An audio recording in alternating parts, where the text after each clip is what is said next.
Hey. Hi, broads. Hey, broads. What's going on? Hey, broads. Here we are coming off of last week, which was AKA Windmill Gate. Oh, my. Bitch, do not even get me started. First of all, Grayston is here. Oh, yeah. Hi, First of all, Grayston. my boyfriend, Grayston Leonard's hair. He is here. They're holding hands. They're looking into each other's eyes. It's getting super uncomfortable for My me. hand's on his dick. Why am I not being invited? So, how do you say a thing on the hill that wind goes around the thingy? Windmill. God damn it.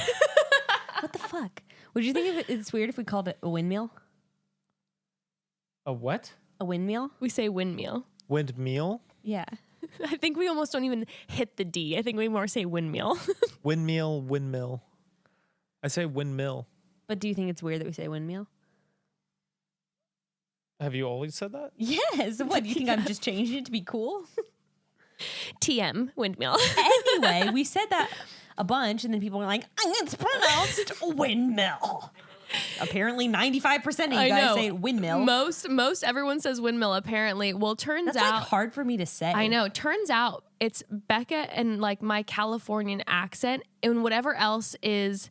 Grayston was technically born in Arizona, so that's probably why he says it windmill. You say it windmill. We say windmill. Also, you have family from Michigan. I have family from Pittsburgh. We have been persecuted for our accents. We have been targeted, marginalized. I am feeling extremely bullied.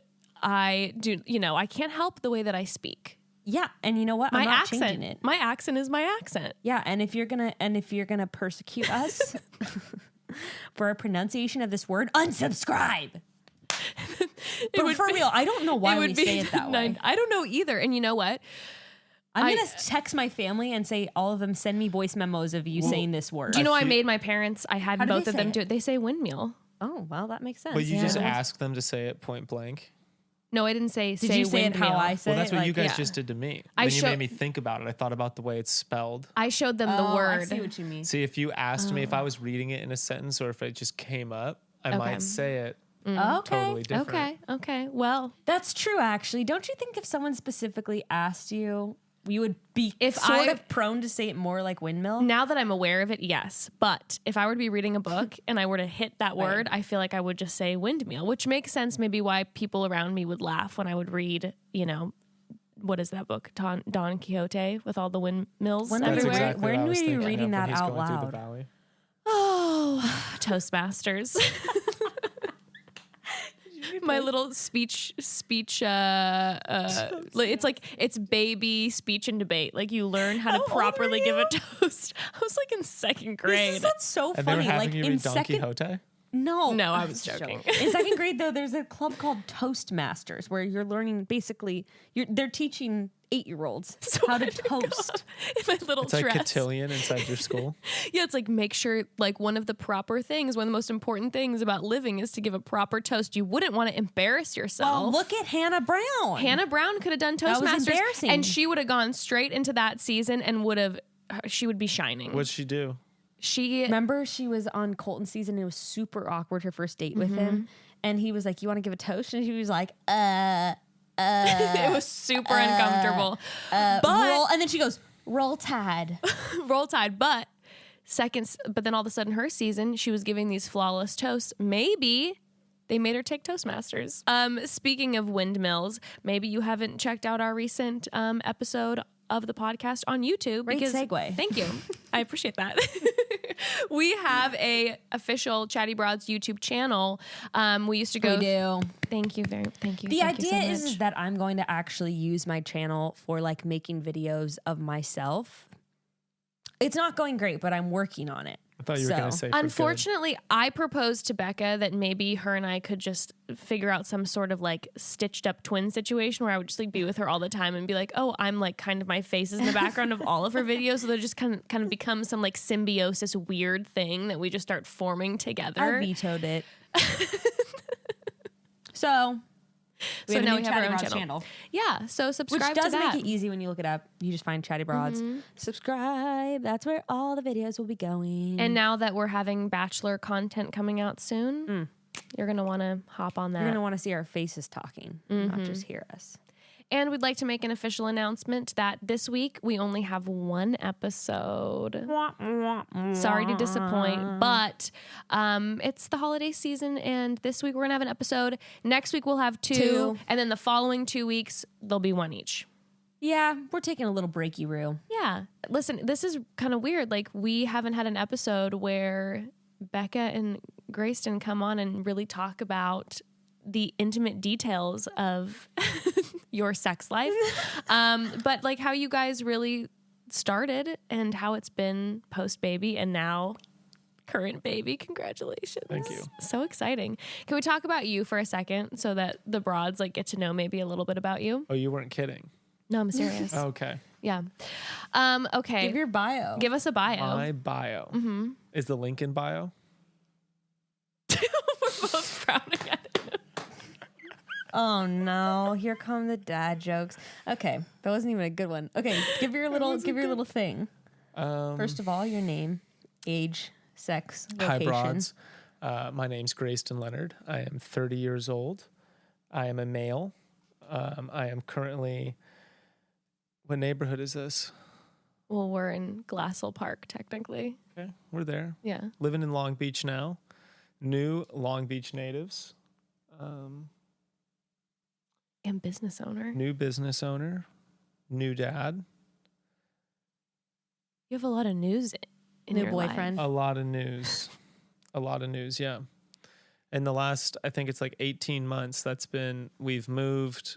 Both of us have started businesses, had a kid. I'm actually like getting anxiety right now, like as we're talking about it. Oh my gosh, don't get anxiety. This is success. It's beautiful. It's true. Became a homeowner. Yeah. Your guys' life in the past year has been a wild ride. Yes. We've been on the adult train. No, that's the thing. I'm truly have. I'm getting anxiety because I'm thinking about like all the shifts that have taken place in the past year or two, and I started thinking about it. I'm like, that's a lot. Yeah. Not that it's all good now, but thinking about that, all that we've been put through in the past, or that we've actually put ourselves through in the past year and a half, is like, whew. And you guys have handled it with a lot of grace. Truly. We were joking about that last night, actually, because we were both saying, like, with everything we have going on, like, I really lean on you. Mm-hmm. And then we were going, well, if we're both leaning on each other, like, where's this ship going? Because we both feel... You find out you're when just you're both going, drowning each other. Yeah, and you're like, I feel like I barely have everything together. I'm leaning on you, and then you find out they don't have their shit together, and they're leaning on you. Who's driving the bus? Yeah, I was like, oh, you're my safe place. He's like, you're my safe place. I was like, oh, it's like when the cops get in trouble and they're like, we gotta call the police, and it's like, wait, we are the police. Fuck. I think you guys can be mutual safe places. I suppose if two things are leaning on each other with equal weight, it shall stand firm. Yes. Oh, that's beautiful. Thank it's you. A beautiful that's analogy. engineering. that is science. That, my friend, is geometry. Okay, Gray, will you answer one question for us before we get into your guys' past and present? Sure. We have to talk about your last meal on death row. Oh. This is our famous question. Cheeseburger. I haven't asked it in so long. Cheeseburger. Where from?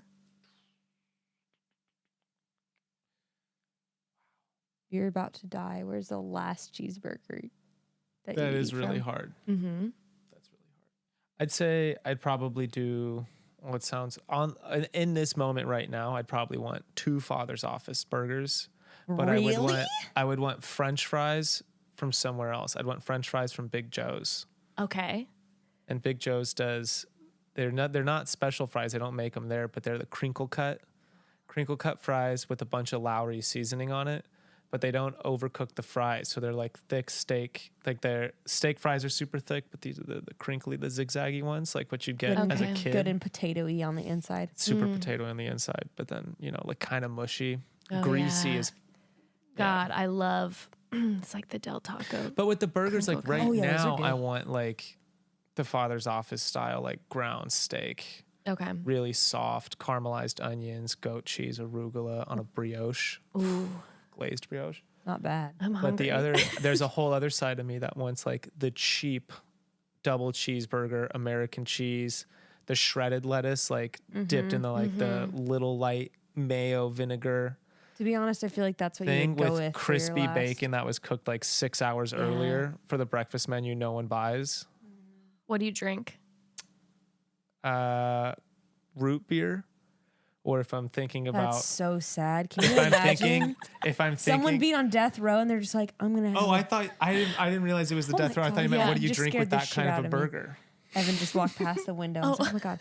No, death row. Imagine that. Someone being like, I just want a double cheeseburger and a root And beer. crinkle cut fries. Okay, well, so Like when I was No. a kid and a root beer. That's Honestly, so I though, sad. suppose I mine don't is think Chuck many- E. Cheese pizza. There's so not, it's- I might be going into a situation, but like pairing drinks with burgers and fries, like soda pairs the best. Yeah. yeah. I Oh, used it to does. eat. I used to always eat my Little Caesars pizza with Sprite, and whenever I'd eat the crust, I'd go back and forth between a sip of Sprite and a bite of crust. Like I like drinking beer, but I don't really enjoy beer with meals. Okay. Like the whole pizza and beer thing, I might be going on a limb. I don't like chasing my pizza with beer. I don't think it tastes good. I'd rather eat the pizza and then drink the beer. I always like beer, so I can't you can't sell me on that Light one, but beer. I appreciate I only really drink the light Okay, beer. yeah. I feel like on death row it is a little bit important though to like go out with a martini or something like very classy. You can like stare into the distance, aka like a wall, and like have your like very fancy drink. No, I like the And they're like- depressing A root martini beer. straight up. I like want my ice. captors. I want my captors to feel bad. I want them to see me drinking a root beer and being like, "Holy shit, this sad motherfucker! Like this person does not deserve to die. Look at Get- them just drinking their root see? beer." Yeah, no, I want That's them how to look you at punish me. the guards is just get college drunk. Just Oh, get jeez. just I've Like got peeing 2 hours. yourself. see. I want him to look at me and be like, "God, she's so mysterious." She's so sexy. Let's get this broad out of this joint. Well, Oh, okay. I like that answer. Good answer. Let's get All right. Well, let's start at the very beginning. A very good place to start. Can we talk about how you guys met? Mm-hmm. Okay. Tell us your story. I'll let Grayston start, and then Well- I'll tell him From the both ways that- perspectives. When you first stumbled upon this woman, was it Oh. immediate love at first sight? Was it lust at first sight? Or were you kind of The like, first- oh, whatever? The first time I spoke to her Well, was at a talk ab- friend's, two friends' birthday parties. But talk about the first time you knew I existed. But the seeds were The first time laid. you saw dad ass, what were you thinking? The first time I saw that ass, I had just finished. I was training. We were just like, I was with my buddy Joel, and we were doing some exercises at the climbing gym. And I saw Bekah going into the yoga class. And I said, Joel, I'm going to take yoga today. Okay. And then I sat a couple mats away from Bekah and didn't speak to her. But you had the eyeballs But I on. was seen by Bekah. Okay. You spotted him that day. I already knew he was around. Okay. I mean, because I'll tell my side of it is that one of our friends dated Gray. And so I already. T. I wrecked their relationship. No, I'm just kidding. No, our friend Zoe dated him casually on and off for like, they were like hooking up for like a year. But I knew she and I were friends. So we had gone on a climbing trip and she's like, yeah, I'm hooking up with this guy, but I'm also hooking up with this guy. And then she was showing me photos of both of them. I was like, wait, he's so hot. Grayston had like really long hair. And I was like, he's so cute.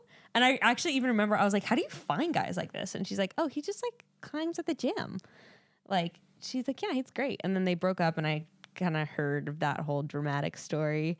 And, yeah, I mean, I never. And And then you trotted into yoga Well, and the acted thing- like you didn't see him well, looking this at is the you. thing. This is the thing. Then after they kind of broke up, I was she peacocking. she was sort of the thing where she's like, oh, I can like introduce you guys. And I was like, no. But I got then this. also what I heard from a lot of people is like, Grayston, like one of your, like Roxy said this. She goes like, Grayston's great. I just wouldn't want any of my friends to date him. Oh shit. Because she was like, he just Meaning- does. She just has like he just has an inability to commit, and it's just gonna put you through hell, Okay. kind of thing. Okay. So I was like, So you're like, ooh, challenge time accepted. to get this dude to knock me up. So Becca's like, little do you know, I have a game plan. I have a long-term vision to lock his ass down. No, so of course You gonna put multiple babies in me. I mean, we're gonna talk about this in a couple. Yeah. We already recorded an episode with Pete Rollins, but we talk about in a future episode that hasn't come out yet, Broads, about like the thing that you can't have and this sort of like obstacles in a relationship. So of course, if I hear women say that no one can get this guy to commit, You're like, I will break him. Isn't that funny? I will make him love me. creepy, honestly, but Yeah. but I'm sort of like, okay, how can I prove myself to myself and say like, I can bag any man? Of course. Of course, right? Naturally. I feel like everyone. Yeah. That's the backbone of our relationship was the challenge. Well, I mean, It was that's- about I think a lot of relationships start that way. yeah. But you guys have just been in like a constant whirlwind. Oh my God, a constant challenge in a way. Yeah. Well, so anyway, I sort of knew who he was, and yeah, I saw him. I saw him walking towards the workout room and then make a quick left into the yoga room. Okay, so I you knew. knew. Oh God, what I a good knew. feeling I was that like, is. right? I was like, I got locked him. this in. Yeah. The funny thing is, we both talk about the similar feeling we had where like I had been like celibate so far that year, and it was like, granted, it was like a month was into 2 the year. It was literally January, but I was I like, am celibate. but I was like, I am on, it was like after The Bachelor, I was like, I'm on the Yeah. single train. I'm doing me. Like, and I remember I was like, should I go up and like introduce myself to him? And then I was like, no, you know what? I've got a good thing going. I no need to distract myself like with a guy right now, honestly. So I was like, no, I'm not going to introduce myself.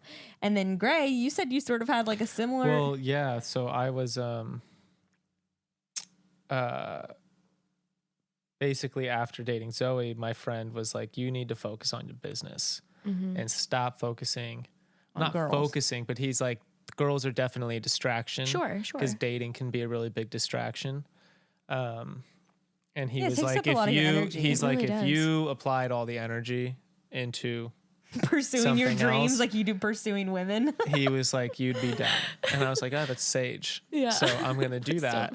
And then I was like, But you didn't gotta talk have to some romance. But you didn't Yeah. talk to me that day either. You said kind of because of that. Like you No, sort of were like, You just enjoyed seeing her. well, no, dating is such a, I don't know. it's a dance.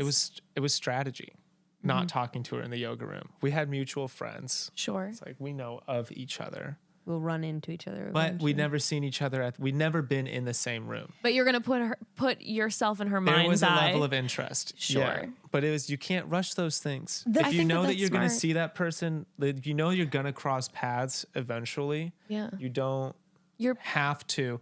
And part of it was also me telling myself, like, this is a distraction. sure. So if it's going to happen, like, just let it happen. We don't have to, like, go out of our way. But I did find my ass in yoga, and I don't take yoga classes. And I was in there Becca's like, really committing to my half moon pose, really, really going for it, hoping she'd notice. So the funny thing is too, I remember, well, this happened on your end, Gray, which I like this part. I think it's kind of cute and sweet. Didn't Joel tell you he went on a climbing trip with me that I was on? Yeah, well, so yeah, one of my friends was like, "Oh, we went on a climbing trip with this girl. I think you'd actually like her." And I was like, "Oh, cool." And then Didn't someone show you a picture of me too on Instagram? yeah, it was a good pick. No, I mean like it's sort of kind of like someone was. She's over. No, I'm saying like someone was sort of already talking me up to you in a way of like I think Stacey was Yeah. showing you pics. It's sort of like not like matchmaking, but it's sort of friends being no, like, but oh, you guys should meet. Which kinda is, by the thing. way, like my most favorite way. I mean, Yeah. if I was a Yeah. single person, to be like, I want to know that like my friends are like, this guy's a good guy. Like you should Like, this talk to person's him. cool, Like, yeah, yeah. whatever. But Well, I'm not yeah, like, and it fits like everyone has an idea, like when you're dating around, of the Yeah. idea of the person you want to fit into your life. So course. if we've got this big hobby that's sort of a defining facet of who you are, you want there to be that connection. So it's like, hey, there's this really cute girl, I think you guys would get along, and we already go on all these climbing trips as friends. You guys have just never been on the same trips. It's like, oh yeah, that's a good, I would be interested in meeting this person, so who asked who out? Wait, I like the idea. It would have been, I sort of wish that we had gotten to go on a climbing trip not knowing each other. And then you Well- would have It would've made been a love lot for the of first time in a fun. tent. Yeah, it would have been a lot of fun flirting. Yeah, it would have been one of those trips where like you go on a trip with a group of friends and then there's two people just like cupcaking the whole time and it's like, get the fuck out of here. Cupcaking? You never heard the term cupcaking? I'm unfamiliar. Cupcaking? I'm assuming you're like flirting and Cupcaking PDAing. would be like when you're with a group and there's like one couple and they're just like coupling it up super hard and it's Oh, like yeah. not that dynamic and it's just like, great guys, so happy for the two of you, but we're not here for that. But like I love that when like I have two people that I know and they like are meeting and first maybe cupcaking. I don't like it when people have been dating for like a Ew. hot minute and they're just like, Like if me and Gray right now, like I was just like softly kissing his ear as we're doing stop, this Becca, podcast. don't, I like literally that's disgusting. can't. But that's like a very, I mean, I have numerous friends who will do that and just be like, stop, like, that's inappropriate. kissing- Like you guys live Like together. yeah, teenagers. Just, yeah. I'm trying to wait. talk to like you guys, and you're like, I mean, she is doing that right now, just as so everyone knows. She's been making out with his neck I'm the just whole like time. stroking his inner thigh. Like, ew, dude, that's so weird. Why do people have to be like that? Why do people have to be like each other like Remind you that they're there. Seriously, Anyway. disgusting. that? So we went to the party and Grayston almost didn't go because he was super hungover, but then Okay. he decided to go. I actually kind of thought he might be there. You know, it's always one of those Of things where you're like, course. I thought she Oh, might that's be so there. I fun. hope that guy might show yeah, up. yeah. And then he showed up and started talking, and I was like, this guy is kind of weird. Like he kind of has like sort of a serial killer look in his eyes when he's talking. Like 'cause sometimes when Gray's really intense, he's sort of like staring and doesn't blink and is like talking and doesn't. We've worked on this, but sometimes when Gray gets going, he like you don't really get a word in the conversation. And then I was just kind of like, well, he's really hot, so like, and I guess he has something interesting to say. This guy's kind of weird, but like whatever. So I don't really care. I'll still hook up with him. But it wasn't like it. You guys talked for the first time, and it was like, oh, this is something magic. No, I didn't feel that way. Sorry, Gray. Gray, did you feel that way? Of course. Of course. Like, what am I supposed to say? Don't want to seem like a loser and Well, say yes. To the question of who asked who out, Okay. neither, basically like we were, Well, had to be cool, had to leave without asking her out. well, we did sort of And she came trotting out with her bowl and was like, "Hey." because it was like a potluck kind of thing for a friend's birthday. So I'd like okay. brought something, and of course we like stayed the longest, and we were like talking by the fire, and you know, Didn't realize everyone else was gone. We were just Okay, so yeah, there was definitely a connection. I guess I was just sort of hoping he would ask me out because I was just I don't know. So anyway, Please. so then yeah, my friend was washing my pasta bowl and Grayston was walking out the front door, and I was just like, "Fucking wash the pasta bowl faster! Like I've got to get out there before he leaves. God damn it!" she wanted to hang out, but I had plans. No, so I was like, "What are you doing tonight?" Okay, so were you We were definitely at the point where desperately we trying to hang out with me. so were you wanting to go on a date with him or were you wanting to have sex with him? I was wanting to start a beautiful romance with him. Romance. Okay.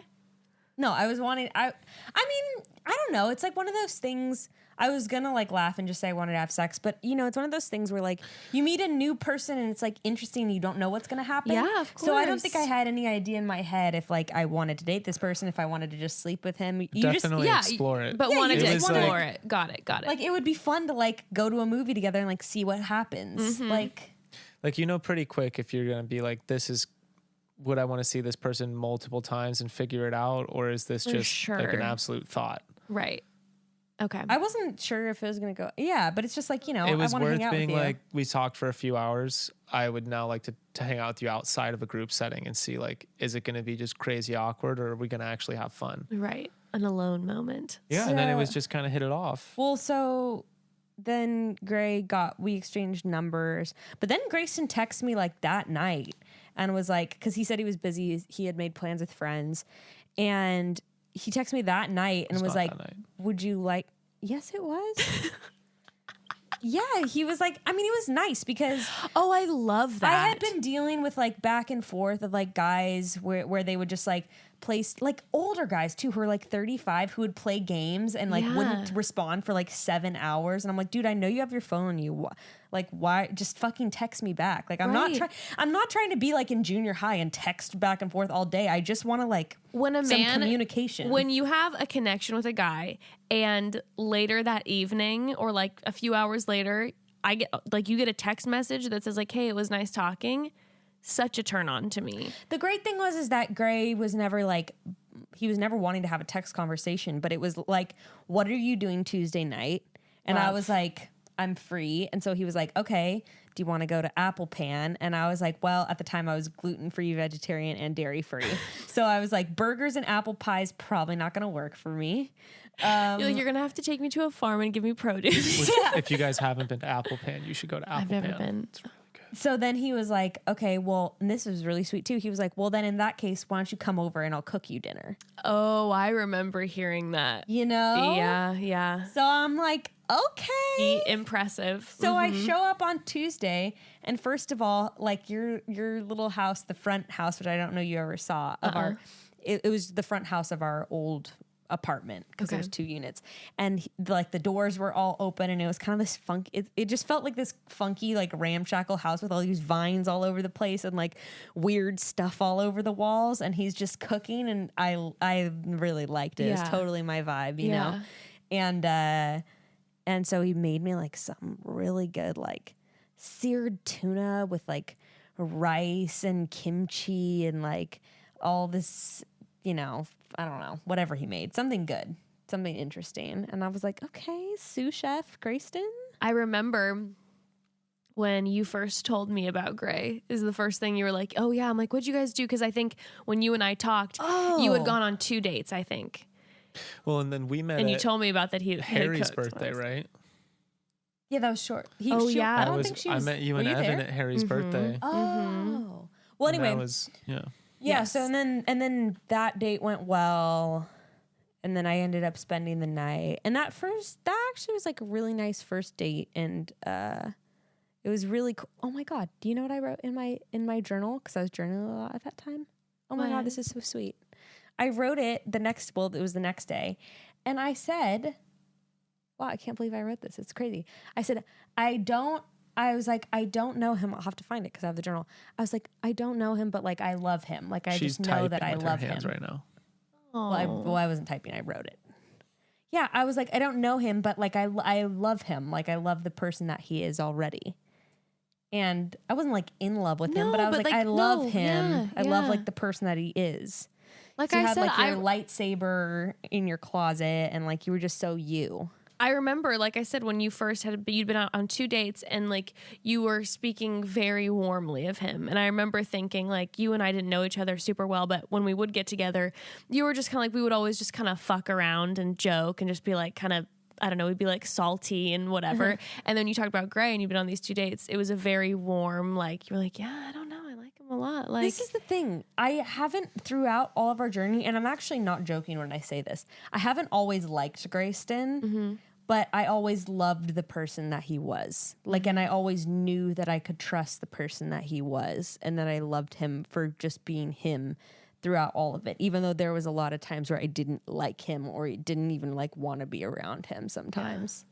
Yeah, I mean, I think that's a big lesson going through relationships like this is you're not, I mean, if you talk to your parents or like someone who's been in a really long relationship, honestly about it, it's probably like 50-50 split in time spent with someone where they're like, yeah, half the time you love them. yeah. And half the time you might like, I mean, not the total obviously, you wouldn't hate them, but there is a point where you're just like, they get under your skin, they frustrate you, you fight, you don't see eye to eye, but then it's like, yeah, you maintain that. You love the person that they are. You still love them. And so I felt that way since like we started, pretty much since I met you. And then after that date, then Grayston, like, again, he like followed up like the next morning. It was like, that was great. And he was like, what are you doing Sunday? Do you want to come to my parents? And like, they have a horse and like a hot tub. You went to the parents? Well, the parents were out of town. Oh, okay. I remember photos from this. Yeah. I was like, there's a horse It involved? was my bachelor date. And he didn't even know. He had never watched The Bachelor, and yet he took me horseback riding into a hot tub up in the mountains. Weird, right? That's some weird destiny shit. That's what that is. You were the correct fit. That's crazy. That's really crazy. But the fact that he made it up, not like some producers made it up for me, like Grayston made it up for me. Anyway, so that was the beginning of the end. The beginning of the well, we'll talk about the beginning of the end in just a second here. Let's talk about daily harvest. Now, daily harvest is something we can all agree on, right? We all love our daily harvest. It's the best. Yes, I don't just love daily harvest. I like it all the time. It's actually really good. I always like Daily Harvest. Daily Harvest makes it easy to eat more fruits and vegetables with thoughtfully sourced, chef-crafted foods that can be prepared in 5 minutes or less. Yeah, each recipe takes only one step to prepare with room to make them your own. Add your favorite milk to blend a smoothie or heat up a harvest bowl. Top it off with avocado, fried egg, whatever you're feeling. Gray, what's your favorite Daily Harvest cup? I like is it cloves and vanilla? The mint one. The mint. Yeah, there's a mint one that's really cacao. good. Well, they do savory ones too. Yes, the savory ones Savory are so smoothies. good. Yeah. Oh, like black pepper and like Cauliflower. And Yeah. figs. Yeah. It's crazy. It's so good. So good. Anyway, Gray loves it. But there are so many options. You can choose from more than 65 different options, from smoothies to hearty soups, harvest bowls, lattes, overnight oats. And Daily Harvest works directly with farmers to harvest organic fruits and vegetables at their peak and freezes them within 24 hours to lock in their nutrients. Everything stays fresh in your freezer until you're ready to enjoy it. Daily Harvest is the perfect meal during the holiday rush, whether you're jamming from your house to a holiday party or you need a snack on a shopping spree, or you don't feel like you're taking that time to prepare that healthy meal when you're busy wrapping all of your family's presents, or you're studying for finals. Daily Harvest is your answer. Go to dailyharvest.com and enter promo code CHATTY to get $25 off your first box. That's promo code CHATTY for $25 off your first box at dailyharvest.com. Dailyharvest.com. Hey, so I'm going to tell all of you about the best holiday gift, and I mean that in my opinion it's the best because it's what I would want to get, and I'm planning on getting it for Christmas from somebody. It's First Leaf Wine Club. I'll give it to you, Josh. I want that double subscription, baby. First Leaf is a customized wine club that curates wine selections tailored exactly to your taste preference. They're on a mission to know you better than you know yourself. You just start by taking a simple quiz to pinpoint the wines you like. Then First Leaf will create a custom 6-pack of wine based on your answers delivered to your door. As each shipment arrives, you taste, then rate the wine online. And then First Leaf applies your feedback to refine your future boxes. They are so confident that you're going to love every bottle that First Leaf has a 100% satisfaction guarantee, or if you receive wine you don't like, they'll cover the cost. Personally, First Leaf has crafted my perfect 6-pack of wine at this point, and one of my most favorite things about actually having it is I've discovered so many new amazing wines that I would have never found without this process. I'm practically an expert now. And I've gotten my family hooked on it too. 'Tis the season to drink and be merry. Celebrate the holidays with an introductory First Leaf subscription that includes 6 bottles of wine. Shipping is free. Go to tryfirstleaf.com/chatty. That's 6 bottles of wine plus free shipping at tryfirstleaf.com/chatty. Okay, so beginning of the end. Yeah, where do we go from there? How many dates had you guys gone on until you found out you were pregnant? Well, actually, Or like, I know you might not have the exact number, Not but that many. no, Gray. But remember, I don't know if you remember, like we actually surprisingly did a lot in the first couple months. Well, we did a lot, but like going on dates. just spending time together. I'll give you some. We spent a lot of time really Okay. fast. Yeah. Yeah, as I've gotten older, like more of my relationships have been like that. Interestingly, like Well, I was talking about this with her a few weeks ago because I was thinking about it. Like we did a handful of trips together, We but went she to- had. Sorry. no. She had also just come off the show and she was doing like a lot of guest appearances and speaking events Right, and stuff right. all around the country. Traveling a lot. So Yeah. Becca would be in town for 2 days or 3 days. And you'd go hard in the paint We'd for go 2 hard days. in All the the time paint for that together. entire time. It was like, okay, we're going to do that. And then she'd go away. And that True. was like when Okay. we'd go or when I would go see other people. And then she'd come back and it was like, well, she's going to be gone the other half of the week. So I'm going to try to see her as much as I can while she's here. And then I had an excuse to go on a couple work trips. Well, I mean, so like within a couple weeks, we went to Red Rocks together with friends and went to Nevada, which was really fun. But that was like pretty quickly. And then we definitely went on a couple And that climbing was trips, just like up to Black Mountain. that was the start of hitting it off pretty hard. Was like we had been probably seeing each other for like less than 2 weeks, and we were like, yeah, let's go on a 2-day overnight trip as a double date with our That's friends pretty who intimate, are really in quickly. a relationship. Like, that's sort of a roll the dice of like, this could either be really great or we'll never talk to each other again. It could be the worst like long date ever. Yeah, and we hit it off really hard, Yeah. and that was sort of the like 0 to 100 moment. Okay. Although I'm not gonna lie, like I have a tendency when I first get into relationships, I like look at all the best things and just really focus on those things. For Grayston, though, it was a big deal because Grayston has not had a long-term serious relationship pretty much ever. Yes, I wanted to talk And about he that. did have a fear of commitment. And so for him, he was like kind of stressing about the weekend. Where for me, I was like, whatever, it's gonna be fun. Like, we're gonna hook up, we'll be with our friends, it's gonna be a good time. Whereas Gray was kind of like, Were you feeling it. Gray, like if we do this like double date weekend together, that I'm like basically telling her without actual words that I want to be in a relationship with like, you? did that freak you out? I mean, I don't think there's a wrong answer. well, yeah, I mean, at that time, like, it was funny. What we were talking about in the beginning of this was how, I forget what we were talking about, but sort of the things you always pursue what seems like it's a really difficult thing to attain. Yeah. So, like, if someone we had been dating for, we'd gone on a couple dates over 2 weeks and then was instantly like, I'm head over heels in love with you, I'd be like, whoa, back up. I am not there. And second of all, even if I am there, I'm sure as hell not going to tell you in 2 weeks. Like, I'm not going to let the desperation just ooze out of me, like, get some friends, figure it out. Yeah. And like bide some time, let those things come out months later, Yeah.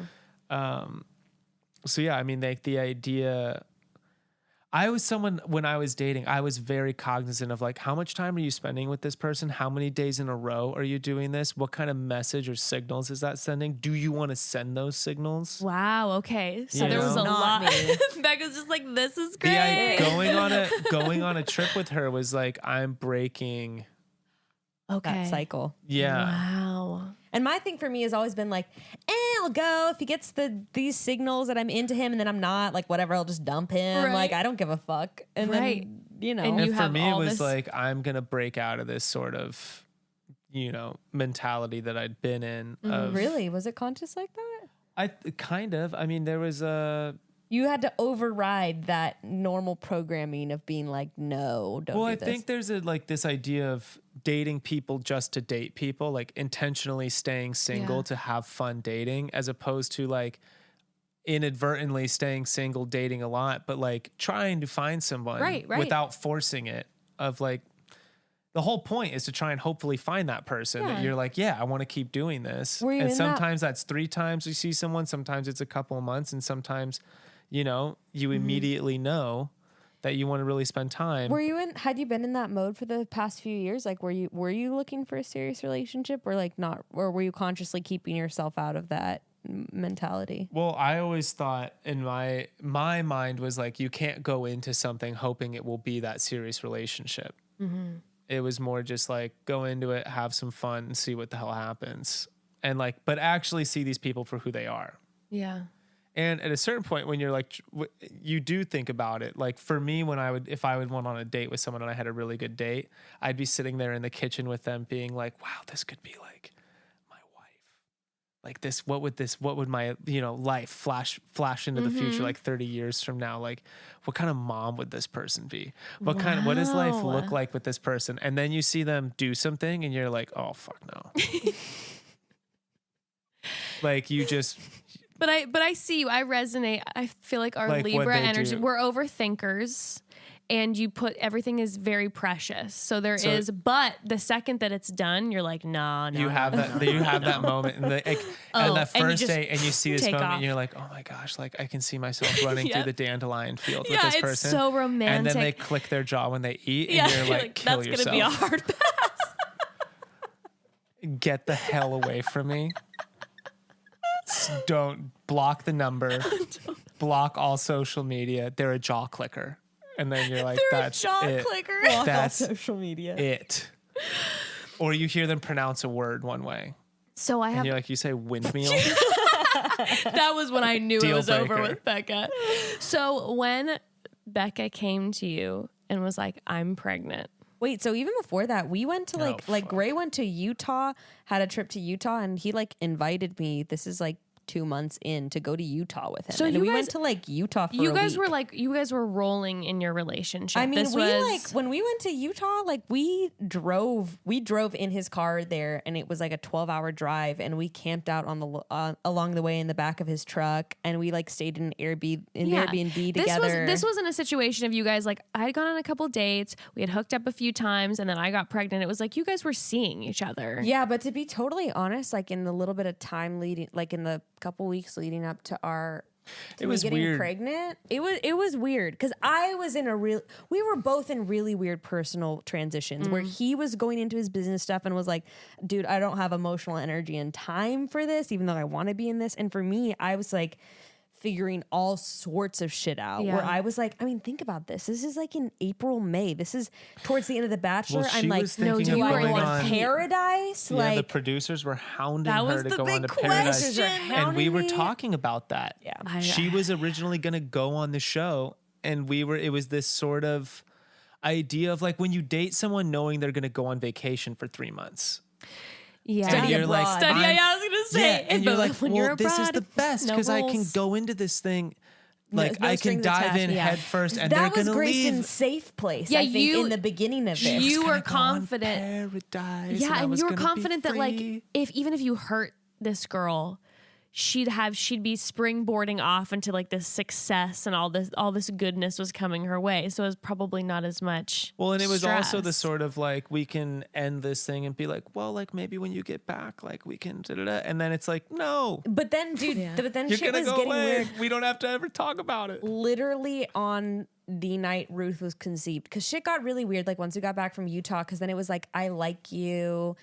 But Yeah. but now so I started distancing myself, and I was just sort of like, this isn't working. Because you were like, yeah, but also like, I don't know. I was just like, I don't think this is gonna work. Like, I just don't think this is right between us. Like, I don't know. I was in another headspace, and I was just like, I don't think this is right. And I kept getting this sense, which is really interesting looking back on it, because I'm always like really heavy on intuition, and I swear I felt this intuition of like, if I continue on this relationship and like don't go for the things I want, this is gonna be bad. Like I'm gonna regret Really? this. This is not gonna end well. And I just know deep down in my heart that this has gotta end. And like that's how I felt. and that was the night before that you guys then had this conversation. No, and then just like no, but then I remember we had this really serious conversation at my house, and Gray was just like, you've been so distant, like what do you want? Like what the fuck are we doing?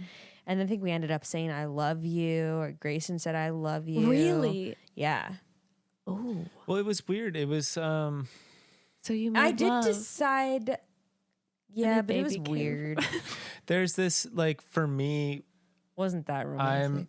Bekah was on this like skyrocket of like opportunity. Like, it was this like nonstop roller coaster ride of opportunity. But I was after also kind of opportunity. depressed at the same time. Like Yeah. I was And- sort of like purposeless, didn't know what the fuck I was doing. Well, it's weird because you say yes to everything.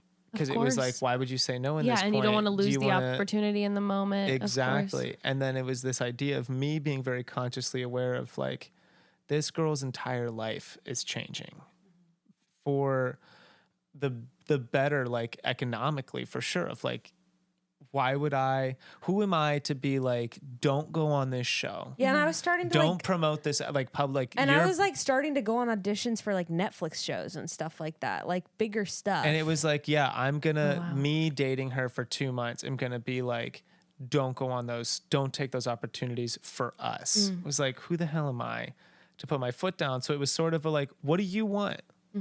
what do you want to do? I'm not going to tell you to go on this. I'm not going to tell you to stay with me. It's like you either want to go on the show more than you want to stay with me, or you want to stay with me more than like you're willing to just figure it out, but just know what you want to do. And so that was like really emotional and like snotty nose and tears and stuff. And then it just is all weird and it all kind of sucked, honestly. And at that time, and then I got pregnant, and then it really sucked. And then it got super real. Yeah, and it really sucked. Yeah. So when Bekah told you, were you guys together when you found out, or did you call?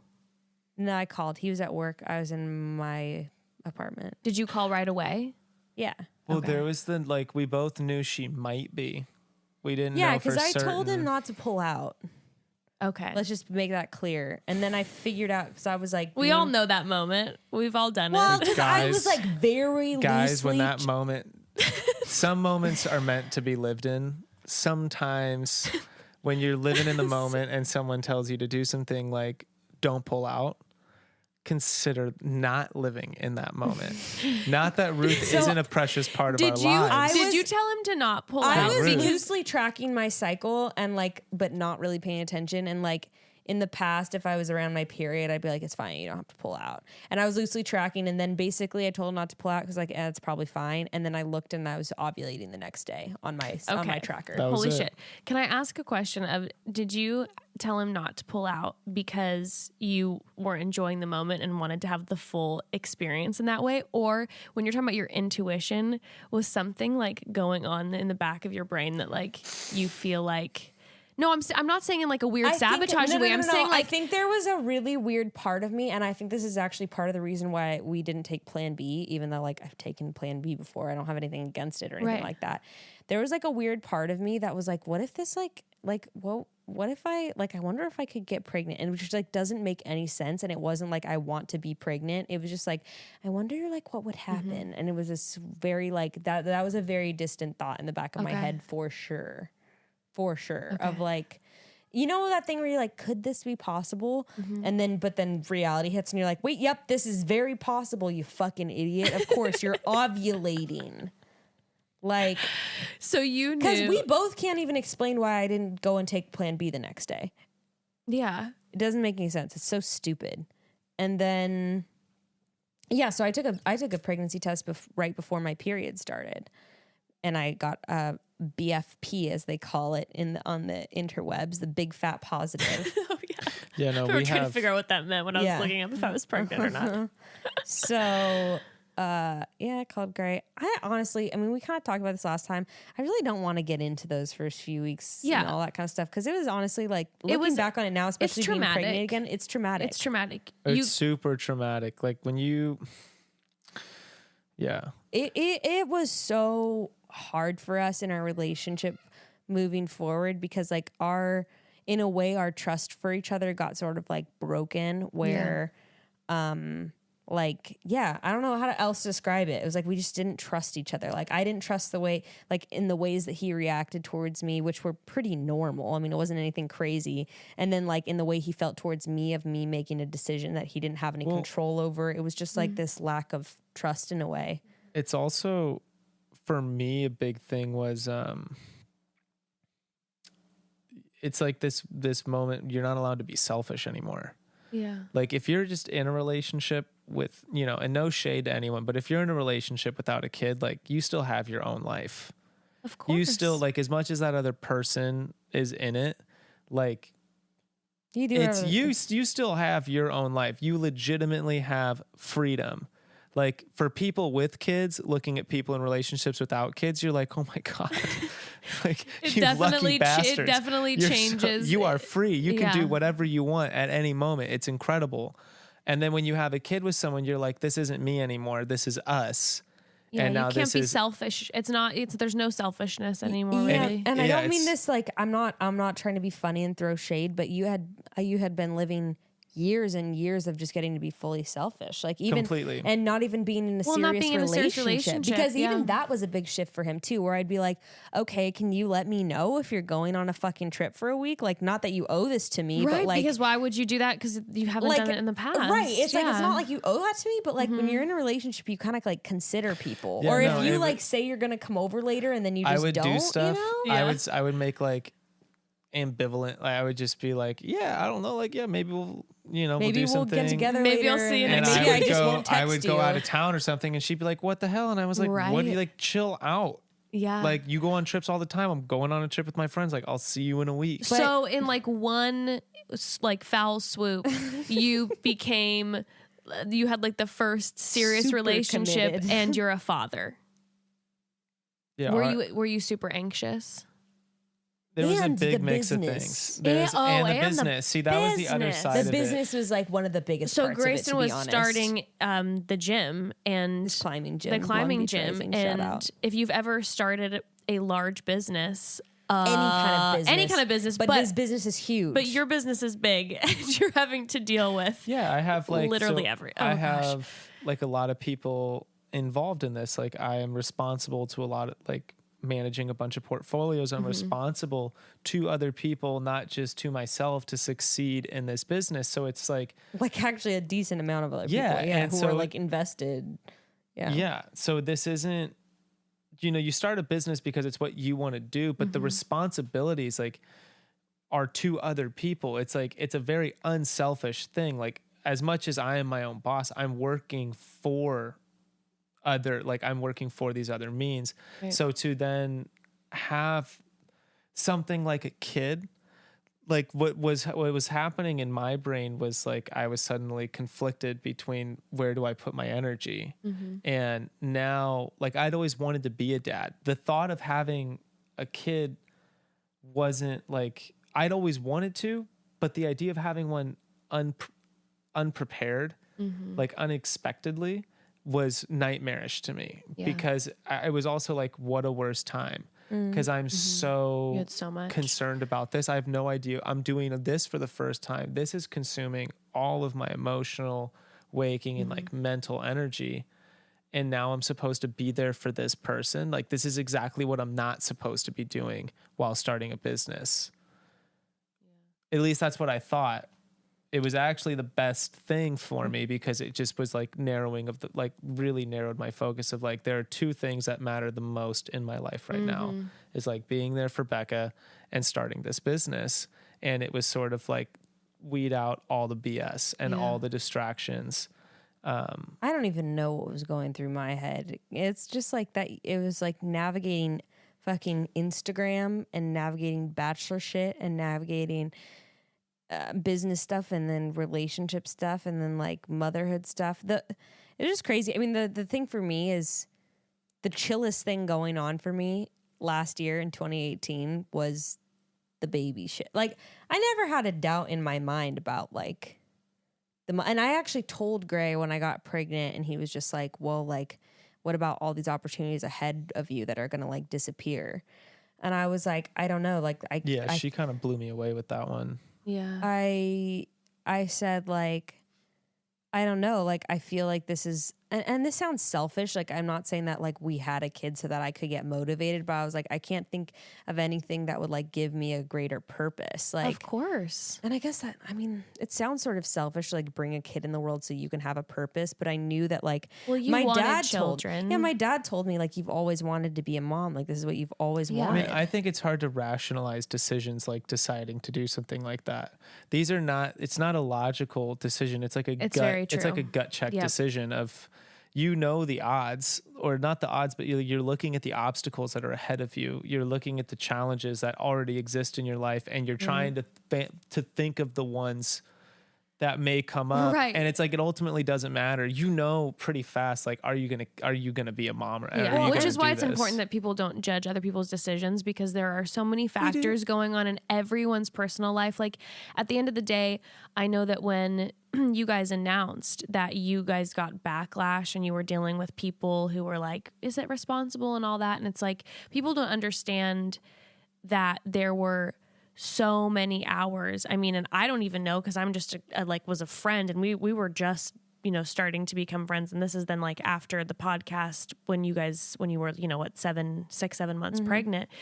The vast amount of hours and tears and decisions and conversations that went into this. This is not some knee-jerk thing. Like, it's important for people to know that, like, it's very different for each individual experiencing something like 100%. This. 100%. And, you know, I think for us, the stress came from like, as much as we don't have to justify that choice to anyone, we did feel like we needed to justify it to ourselves. Even like to friends in LA, like the concept of that, like for one, the concept of, which is so funny, the concept of having a kid at 23 in LA bewildering for people. It's like, I'm sorry, what? That alone. But then for us to be in a new relationship with all this shit going on and people being like, and you decided to do this? Like, you fucking idiots? What the fuck are you doing? It freaked people out. I think. Yeah. I mean, she freaked me out. And it was this, I remember telling her, if I was 23 years old with the opportunities you had, I wouldn't be in a relationship. I would be off. Like, I'd be traveling nonstop. I'd be doing all these things. And instead, like, you want to go back to school and be pregnant. I don't know. It's like, I think a lot of people misunderstand like the kind of person I am. And like, I don't know. I like to have fun and I like to be risky and like have adventures and all that kind of stuff. But it's like not my personality to like fuck around and like party and shit for my 20s. Different kinds of risky and adventures. Like someone else's risky like adventure, you know, might be like, I'm going to go to Indonesia for 3 weeks with some guy. And hopefully there'll be some, I'm going to try bungee jumping or some girl. And there she's like, I'm going to start a family and I'm going to do this. And I'm going to go, I'm going to go to school pregnant. Yeah. And like, do all the hardest things possible. The exciting she's always loved to It'll be an adventure. Yeah, the exciting thing for me is like, how can I make these like seemingly mundane things me? And like through all of this, like I'm still me and I still have fun and I still have like I think I've been lucky in that I don't feel like I've struggled with my personal identity through this journey into motherhood. And that's been like a real, like blessing for me. We hit the lottery, the fact that we are still having fun together. Like we totally beat the odds. I don't know. I think we need to give ourselves more credit than that, because the truth is like going through like the pregnancy stuff is like, it was not fun times. And we admitted it recently that like both of us didn't really want to be together at all. We're giving ourselves a big pat on the back. Can I ask a question? When did you guys decide, once Bekah, you decided that you were ready to be a mom, when did you guys decide that you were going to stay together? I don't think it wasn't really an option. I don't think there was ever like really a conscious decision. Like it was sort of like, okay, so I guess now we move in together and like we try to make this work. I'm actually glad you asked that, because that was probably the biggest stress point on our relationship, was why my reasons, for her, she was like, you were so like unwavering in the like, well, you're not going anywhere, even though we would have these conversations where Bekah would say, what do you want? And I'd be like, don't ask me that, because it's not my choice. Yeah. I'm sort of along for the ride of whatever you're going to do, I'm going to react to. And I'm letting you know, like, I'm not going anywhere if this happens, because that's not an option for me. It's like, if I'm going to stick around and like, see the end of this story. Which I vastly respect. I'm going to be a dad if that's what we're doing.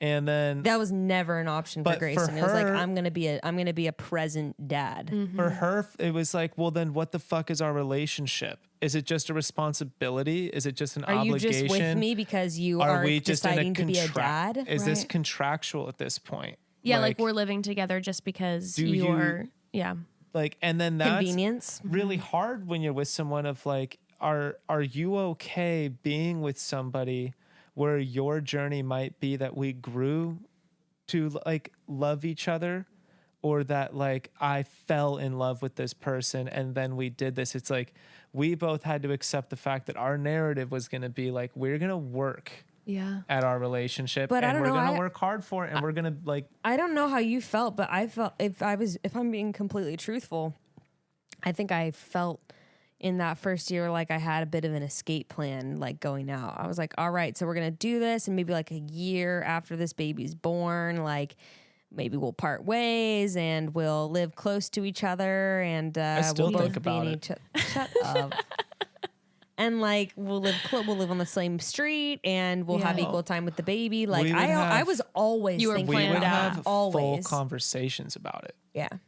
There was at one point a legitimate plan was on the table of like, we're going to get through year number 1 together. I remember you told me that, And Becca. then we're I'm going to you guys like, have, yeah. we have an agreement that we'll live within a certain type of mileage of each other. But we had a full thing that we were like, we're There wasn't much sticking it hope, out you know? for this. And then, you know, if we part ways, we're going to part ways as friends. We're not, because we got to raise this kid together. I did always know that, and we had talked about this, and we still say this. Like, if we were to ever break up, and we still feel this way, like we would not be like the vindictive couple that would be like pulling the No. kid back and forth, like trying to get full custody. Like that's just But not I think though, if I can say something No, to our and even if it listeners, was though, us, our parents wouldn't let us do that. That's true.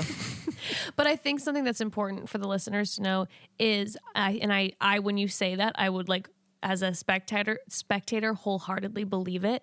But I think something about your guys' relationship that you guys did so beautifully, regardless of like that it came about in a shock, is that you guys have been, as what I've seen, so communicative from the beginning and being really blatantly honest about the fact like, hey, I don't know if this is going to work long term, instead of just keeping your mouth shut and kind of being like, we're going to try to make this look IG perfect and be like just super like, okay, we'll figure out how this is going to work, but I'm not going to explain my struggle. There's something that was so beautiful about how honest you guys were with each other, even though it might have not been like easy or like the cookie cutter way to do it, that I believe and I was like watching it going, oh, if they decide after Ruth is born, like they don't want to be together, it will be a break in which Ruth will know how loved she is, and you guys will continue to love each other as human beings. Yeah.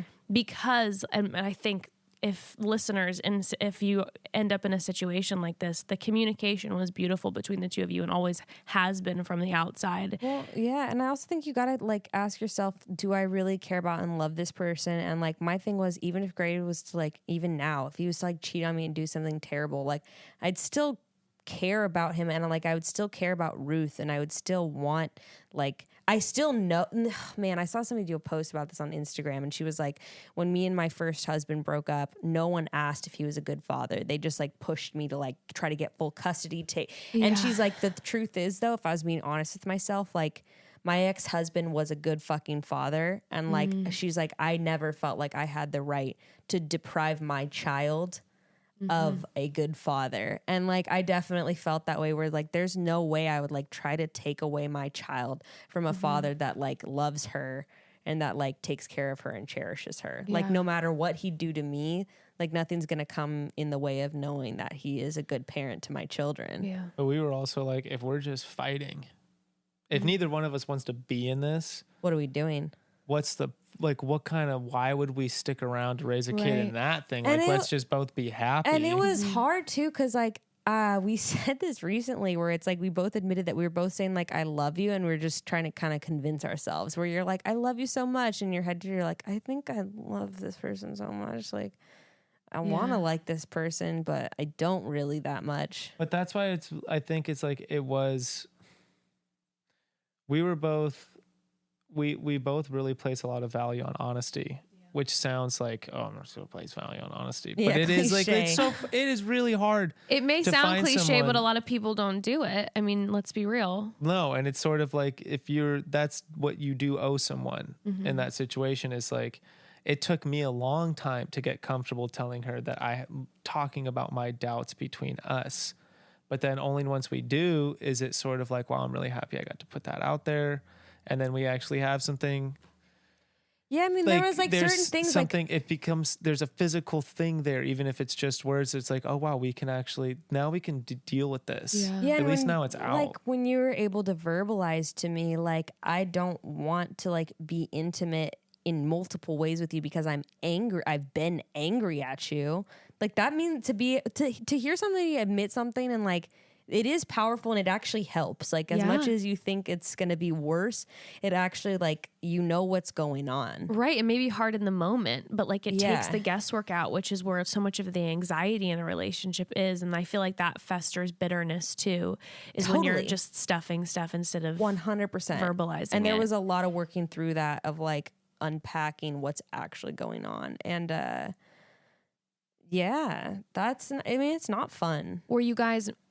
Again, backbone of our relationship, we get stronger each time we tell each other that I don't want to be with you.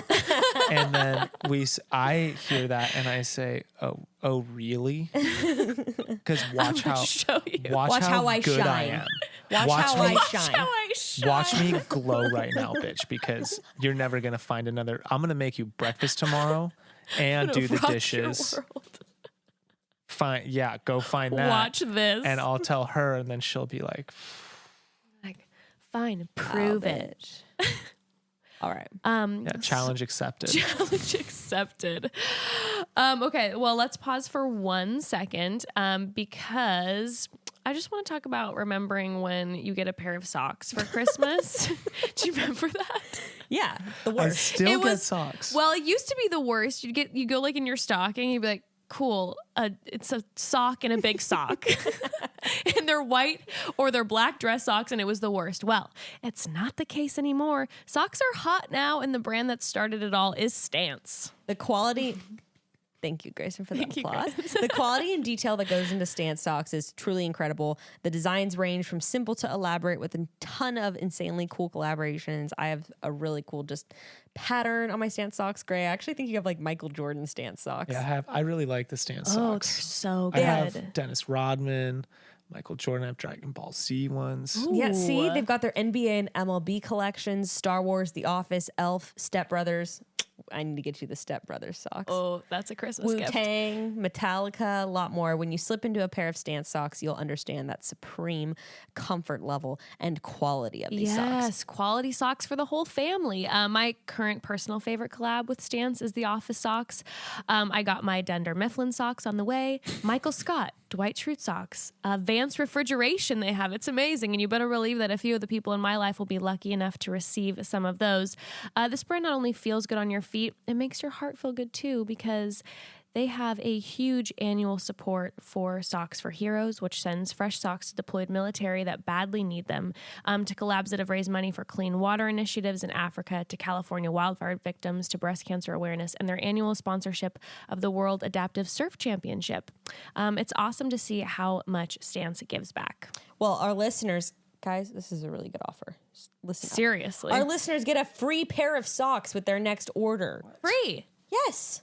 A whole All you have to do not is just one, not both. just one, two socks, one pair. Free. Go to stance.com/chatty. That's stance.com/chatty. I can't think of a better gift to give or get this holiday than Stance socks. I can't think of one single better gift. Take the guesswork out of holiday shopping. Stance makes gifting easy and everyone will be happy.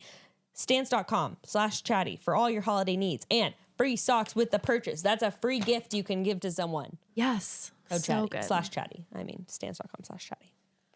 So I want to know if there was a moment, maybe before Ruth was born, or was it after Ruth, where you guys kind of had this moment? Because I know something shifted, where it maybe went from a lot of not knowing, Where we got positive and we were like, oh, we love each other and it's great. Yeah. or the journey to that, or whatever. Well, I honestly did underestimate, and again, I'm being 100% serious. I underestimated the pregnancy hormone aspect of it as well. Yeah. Because now going into the second pregnancy, I recognize some of the little things that happen in me where I go, oh, this isn't normal Bekah. This is pregnant Bekah coming out. Like the other day when Grayston was chewing next to me and I was like, you're like, stop. You're just chewing is disgusting. You're repulsive, And like that came out the other day and I was like, oh, this is pregnant Bekah. Like this is not actually how I feel towards Grayston, This is pregnant Bekah. And the hormones are real. so when you're getting to know someone while being pregnant, you got to realize that the majority of the pregnant, I was like, I am repulsed by this person and like I cannot ever picture spending the rest of my life with this person, much less another year. You know, like I know when I was pregnant the last few months, like I didn't want Evan anywhere near me, and I Becca adore would him. say- I did not want him near me. She would say stuff like, oh no, what did I the say? sight of you. It's nothing that you are doing, but your presence right now is invasive. And she would be I like, don't remember saying that, but that sounds right. She would That's how just I be felt. like, I don't want to see you right now. I would have just gotten home. It was like, there were moments. And then I'd be like, I'm horny, I want to have sex, and then after I'd cry and I'd be like, that wasn't intimate, and you were just using me, and like, just it's hormone bullshit. Now It's I'm all like, over the place, man. now she's literally like, your chewing bothers me. I'm like, go in the other fucking room, man. Because Yeah, and I'm then eating dinner at the dinner table and I'm not going somewhere else. So like, pack your pregnant ass up and go in the bedroom. But imagine like not knowing someone Oh. and thinking that this is actually how you feel towards this person. Oh, Do you know what I mean? Well, because that's the thing. So when I was pregnant, Evan and I, then after we'd she's been like, together "Get me for some so long. water. Get me a cup of water. No, I when hate how Evan- you smell, but get me some water. I hate how you smell. No, and Evan and I had been together for many years. So when those hormones started to creep in, I would have those moments of like, is this who I am now? Do I hate him now? But there'd be the realization of, no, this is the person I Have love. It years has together, to be. yeah. If I didn't have that foundation, no, you start to really think like, this is how I feel about this person. Of course. This is terrible. So, so once you had Ruth, did that like shift for you?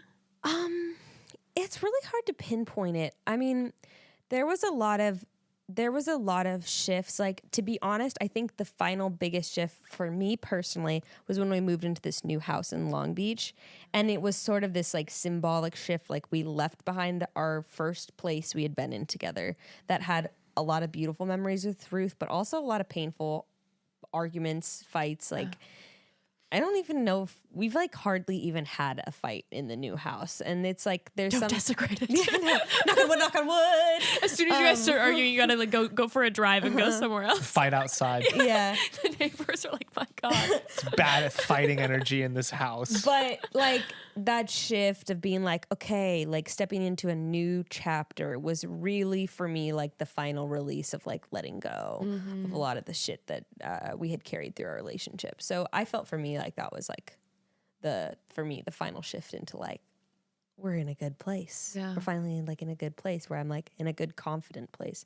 We also set up stuff where we acknowledged that together, where we were like, fuck, like we're doing pretty good as far as like supporting each other, but like we haven't gone on dates. We haven't gone to have fun with each other in a while, and we need to start making time to date again rather than just navigate life together. Because it's a cliche like date your husband or whatever, but it's like we really No. didn't get a chance to date. At that point you're like, no. you literally are just going through like The motions. the responsibilities of life together, Right. and that can be really tiring, and you're like, wow, I just want to come home and just relax. And it's like, yeah, that's nice, but then it gets like, what are we doing? Like, this is this person you're supposed to be having all this fun with. You're supposed to be doing these things, not just like wading through like life's, speed bumps or like responsibilities. the rapids. It's like we're on some level 5s right now, and we need to get through the shitty part of the river. Yeah. And like, where are we gonna have some fun? And so we were like, okay, Friday nights we're gonna start going out to restaurants. We made like a game plan on going to one nice restaurant a month, so we could be like, that's our $75 a person. Like, we're gonna go crazy. And then we'd be like, here's our neighborhood like $15 dinner, like date night spot where we just go have fun, have a couple drinks, then go home. And like, remember that like we actually are friends, and like I want to laugh and smile and be with you. I So felt like there was a important. personal shift for me though too, where I had to let go of. I had been almost like tallying in my head all these different ways that Grayston bugged me or like annoyed me and things that he wasn't. Guarantee you they're written down in her journal. It probably. And like all these things that Grayston wasn't. And I made a shift. I don't know how, but I'm being serious. Like I made a shift into like, oh wait, I'm going to start seeing this person like for who he actually is. And when I started doing that, then things got like so much more fun, which is like, duh, when you can just start like enjoying the person who's right in front of you instead of worrying about who you're not with. It's way better. So there's been so much growth between the two of us. But for me, one big thing was like, we're sort of on this, I keep using these metaphors, but like the ride you can't get off. And it's like, you can go through instances of life like that. Again, it's a cliche. Like you can go through it kicking and screaming, or you just like, you know, go with the current and be Allow like, the flow, you know, like this is awesome. Like we have this young family together. We're both doing our own thing. We're both supportive of each other doing our own thing. Like, what the fuck more do you want? Like, why? At a certain point, you're just like, this is cool. Yeah. Well, we both started getting in our own flow too, and that's another thing that really helped. Is you were getting towards the end of the project and getting towards opening the business. I was really in 2019 have gotten into the flow of like my shit, the podcast with other personal business stuff, and like getting into the flow of like what I want. I have my shit. I'm not awash anymore in this world of not knowing what I'm gonna do and what there's my a little more purpose scheduling like in for your brain. I know what I want. I know what my goals are for the near future. We're also like changing identities. Both of us, I think that's a big thing, was our relationship started really like the pregnancy, her coming off the show, me starting this was like we were going through huge identity shifts. You guys were, regardless of a baby, were going through huge identity shifts. And so like then let alone add that. You know, the idea of like when did we start being able to like really have fun with each other again, or like really start recognizing that we loved each other, was when I think we both kind of like were able to be like, oh, I love me now. And I understand, or like, I understand who I am now, and I'm accepting who I am now. I'm accepting my new role as her partner and Ruth's dad and like the owner of this business and like someone's boss. I think that's part of the reason why Ruth being born did help us shift so much too, is that we now had new identities that we got to share together. We had a new identity we were both coming into as parents. And it was like so cool to be like, yeah, and really believe it and be like, yeah, you're a good dad. And like, yeah, you're a good mom. And it's like, go team. We're both like now parents. Like, you know, we were in that together. And we make sure to tell each other we're like really proud of each other all the time. And to be like, encourage them of like, go do this. I mean, I'm such a cheerleader for her and when you're not around of like, never when she's around. Never. No, you got to keep her guessing. Exactly. Is he about she's to like leave she's an inspiration for me as I go through my own things. And it's like, when we recognize that, if you're lucky enough to have that in the person you're dating, which like, I hope the person, whoever you are, listener, that you're in a relationship with inspires you. That's like, it's a very calming feeling to know you're in the right place if you're getting that from someone. True. It's beautiful. That's so real. And to be like, oh, I want to be like you in these different ways. Like, oh, I want to be like you in these different ways. It's like that. That's cool. And to acknowledge that. And that's science. That is science. Illuminati. No, but for real, for me to be like, oh man, like the way you're so organized and the way you tackle challenges like as they come at you instead of putting them off for 3 months until you absolutely have to at the end. Like that's the way Gray is. And I'm just like, oh, that's so cool. And Gray's like, damn, like when I was 24, like there's no way I'd be doing that shit. And you're like accomplishing so much and like, you know what you want. And it's like cool to recognize that in each other. At 24 is very different human being. I understand this. I'm very, very glad that I did not have a podcast at 24. I'm so glad I did not knock someone up at 24. Oh, jeez. But now you guys are on this whole different... Yes, my new baby. I sort of even forgot about that. Now I almost spilled the beans. You know what, though? The thing is, yeah, you did. With both Grayston and I's personality, I think, honestly, it needed to be this way. No. It's like we could have done it a little more simply, but it's fine. It's fine.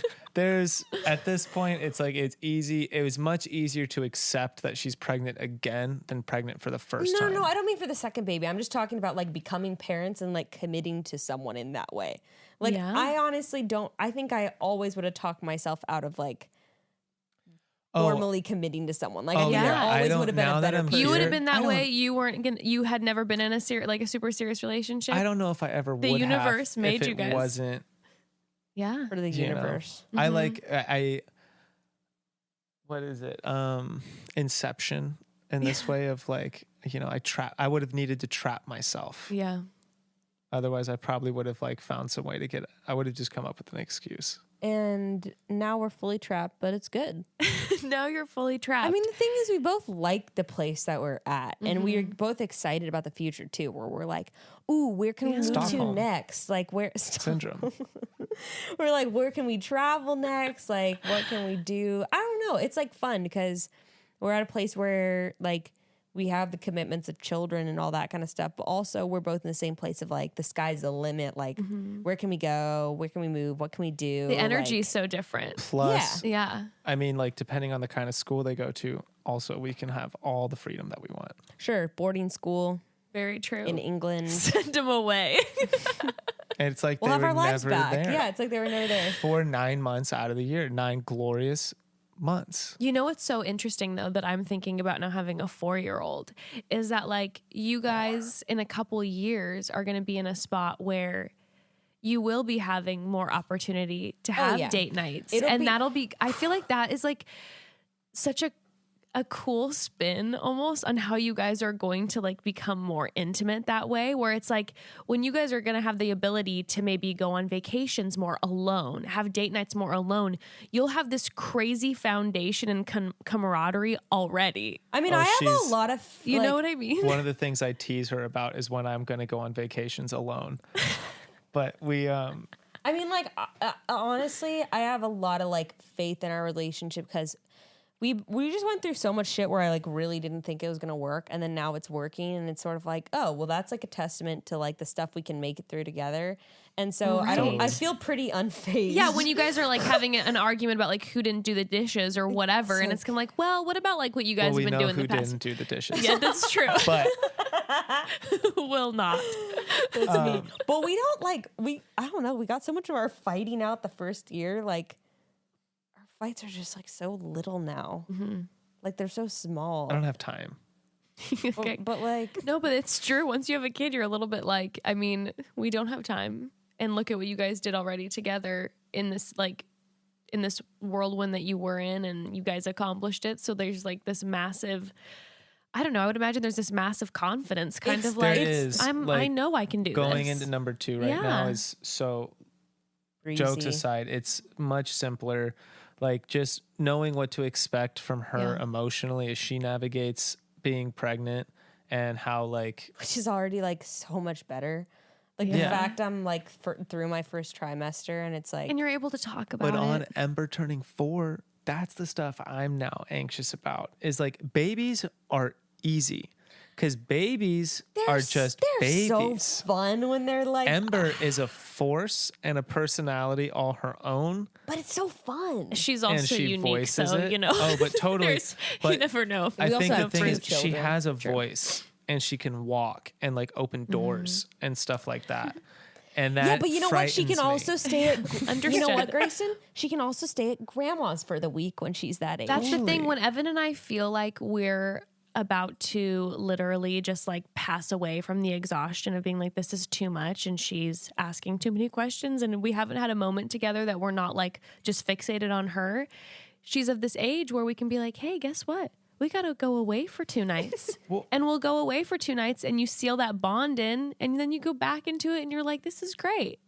It's just, it allows for more freedom for sure. Even though it's a whole different ball game, you don't feel. And then also when there's a child that can voice what they want, there's honestly less stress, in my opinion, than having an infant and you're trying to figure out what the problem is versus a kid being like, this is what I'm upset about, you know, whatever. So, okay, first of all, thank you guys for being open and honest and sharing all this. We appreciate you. Thanks. So can we get into some questions? Yes. Some of the broads sent some questions that I'm excited to to dive into. So Also, I just want to say, like, having the second baby, I don't know, it's just like really exciting because we get to do it all over and like it's fun now. Yeah. Like Gray gets to be like, I love you, baby. This is so fun. You know, it's just like different. And also just like I'm excited for the birth. Like the first time it was kind of me and my mom. And like, I know Gray's probably going to make some snarky joke about how he doesn't want to be there and he'll be at the bar. But like we'll get to like, I don't know. We get to like do that together. And it's like, and then you makes my have, heart and then you warm. have Let me just Ruth, and then you're going to be introducing your daughter to the little one. And it's like, yeah, it's some powerful what stuff. were you going to say, Grace? the idea of being, I'm excited about the birth. Yeah. That's a new concept, huh? Yeah, there's like somewhat of an edited memory, I think, of what the birth experience is like. It's like it is a lot to see like a natural childbirth, and she's excited about it. Oh Gray yeah, gets to do it at home, like Lord she's so willing. excited. Just YouTube videos. Oh no, up the she's wazoo. she is genuinely excited, and Yeah. that kind of blows my mind. I know. It's so cool. It's a walk through the fire, you know? I live for a challenge. All right, let's do this. Yeah. Hey broads, my name is Sarah. I'm from Alabama. Roll Tide. And first of all, I love y'all's podcast. I wake up every Tuesday and Thursday and like hit play on y'all's podcast before I even get out of bed. I'm so here for it. Obsessed with y'all. All right. So my question for Grayston and Bekah is, what personality traits of your partners do you guys see in Ruth, and what personality traits of your partners would you choose to pass down to your next baby? Thank you, and stay chatty. Bye. Why is that like making me I know, tear Becca. up right now? Sarah, Becca's literally Getting crying. emotional thinking about that. Gray's eyes are a little glassy. That's such a sweet question. It's so sweet. We're Becca's both fully literally crying. You guys are sobbing over literally here. crying. Oh my goodness. Why? Well, okay, now, great, well, cool. Now I think it's a cry train. I see Becca's stubbornness in Ruth. Do you? Mm-hmm. Cute. Like if you take something away from her, the look on her eyebrows, she's like, there's this like confused I see. anger. The little squint, yeah. I see like Ruth has like this ability to like connect with people right away in the way that Gray does, where she's like, this girl, like, I swear from straight out the womb, she was like ready to make friends with everyone she meets. She's like, hey, hi, how are you? Like, let's get coffee sometime. Like, she is so stoked on like meeting people and like connecting with people. And that makes me think of Grayston, I think, because he's like that, where he's just like yeah, let's like great. Yeah, the other day I said that I wanted more friends along. She was like, well, hit up blah, blah, blah. Ask him to go to lunch. And I was like, ew, I'm not doing that. What the fuck? That's, you weirdo. Those dad moments where I was like, well, Here's your options. it's not going to happen if you don't do that. So. And then Gray's all like, you want to go surfing? You want to come over? Like, you want to be my child's godfather? No, I'm just kidding. It's not like that. But yeah, just like this, like, let's be friends. Let's connect. That's And so then sweet. what would we pass down to the next baby? I mean, I'd be down. I'd pass on the same thing. I'll have a whole little gaggle of friendly ass kids. Yeah. Wait, wanting to make friends.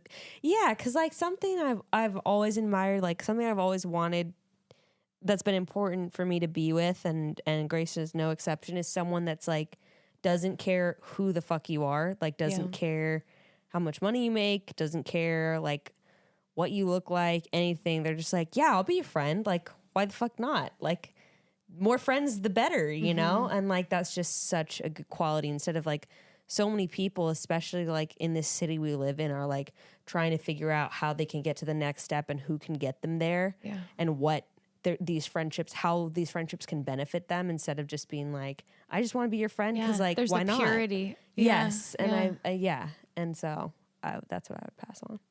I would, Becca's smarter than me.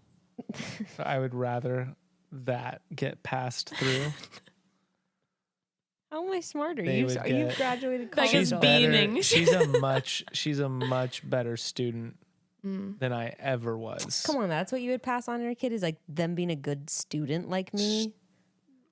Whatever the personality trait is that goes with that, like absolutely, I would pass that on. I do not want me as like, I don't want my school, like, whatever it was, the personality trait of me going through school was, I'd rather them have yours. There's like a dark side of it too because I'm very performance oriented. So the side of it is like, not that I'm a good student, but like I want my professors to think I'm a good student and I want to be a better student than everyone else there. But there's a difference of like, she'll strive to get an A. Yeah, there's still the I'm determination. like, well, though. a B is basically an A because it means I got the idea right. I just didn't do all the extra BS to get the A. So like, But I think I was fine with the B's, and I'm like, maybe I'm giving myself too much credit, but I have like a curiosity to learn. And so like, especially being back in college right now, I mean, you're seeing me as like an adult in college, not as an 18-year-old in college. So you have to like remember that too, is I have the perspective now about like now being a mom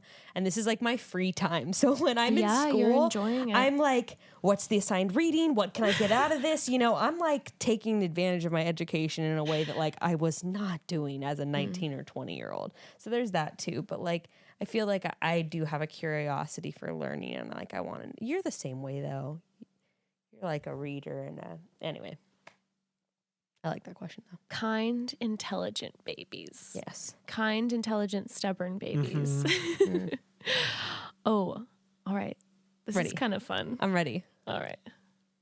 Hey broads, this is Drea Peace Love from Northern California, and this question is for Bekah and Grayston, specifically Grayston. I wanted to know whether you listen to Bekah's podcast and what you think about her crazy stories or crazy sexcapades, whether you get jealous or if it makes you feel weird, or do you guys talk about that beforehand? But just how do you handle, I guess, just hearing all her crazy stories? Love you, Bekah. Love you, Jess. Chat soon.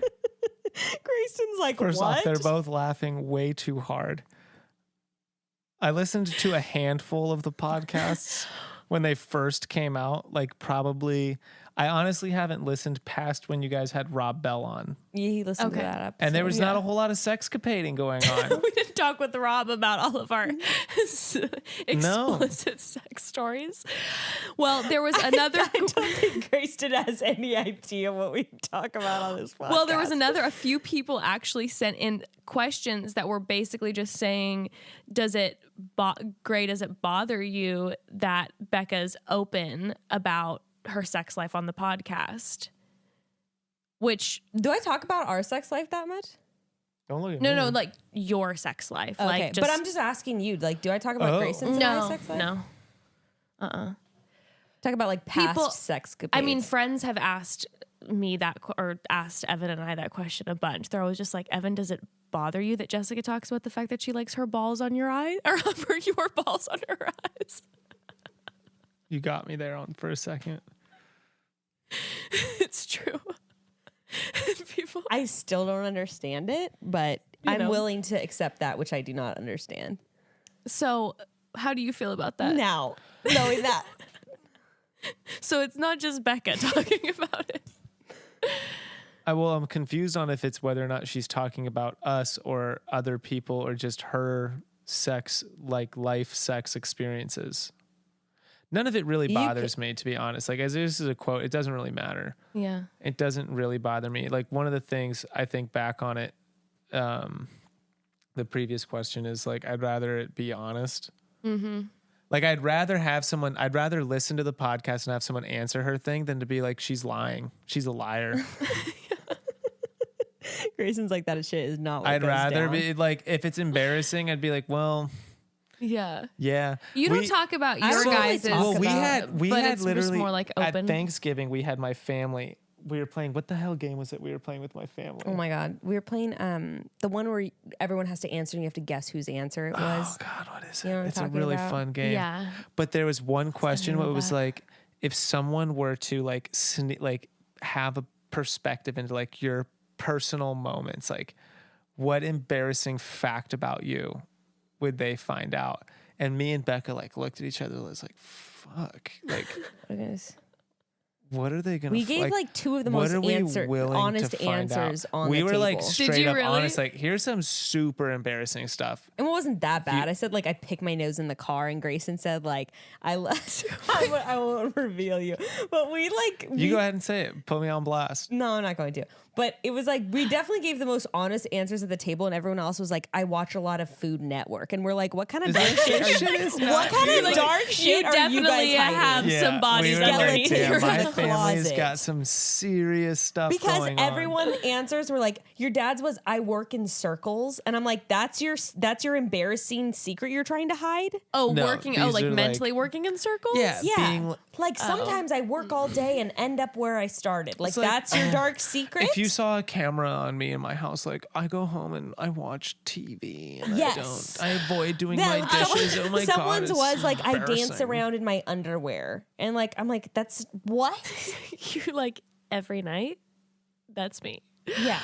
Oh So, gosh. and We're over, like, Oh my goodness. I feel like what's the weird shit? yeah, You no, there's guys gotta are be some into some dark. dark There's some stuff. dark stuff. Like you guys are into furries sex or something Oh, like yes, that. live you for the know? furries.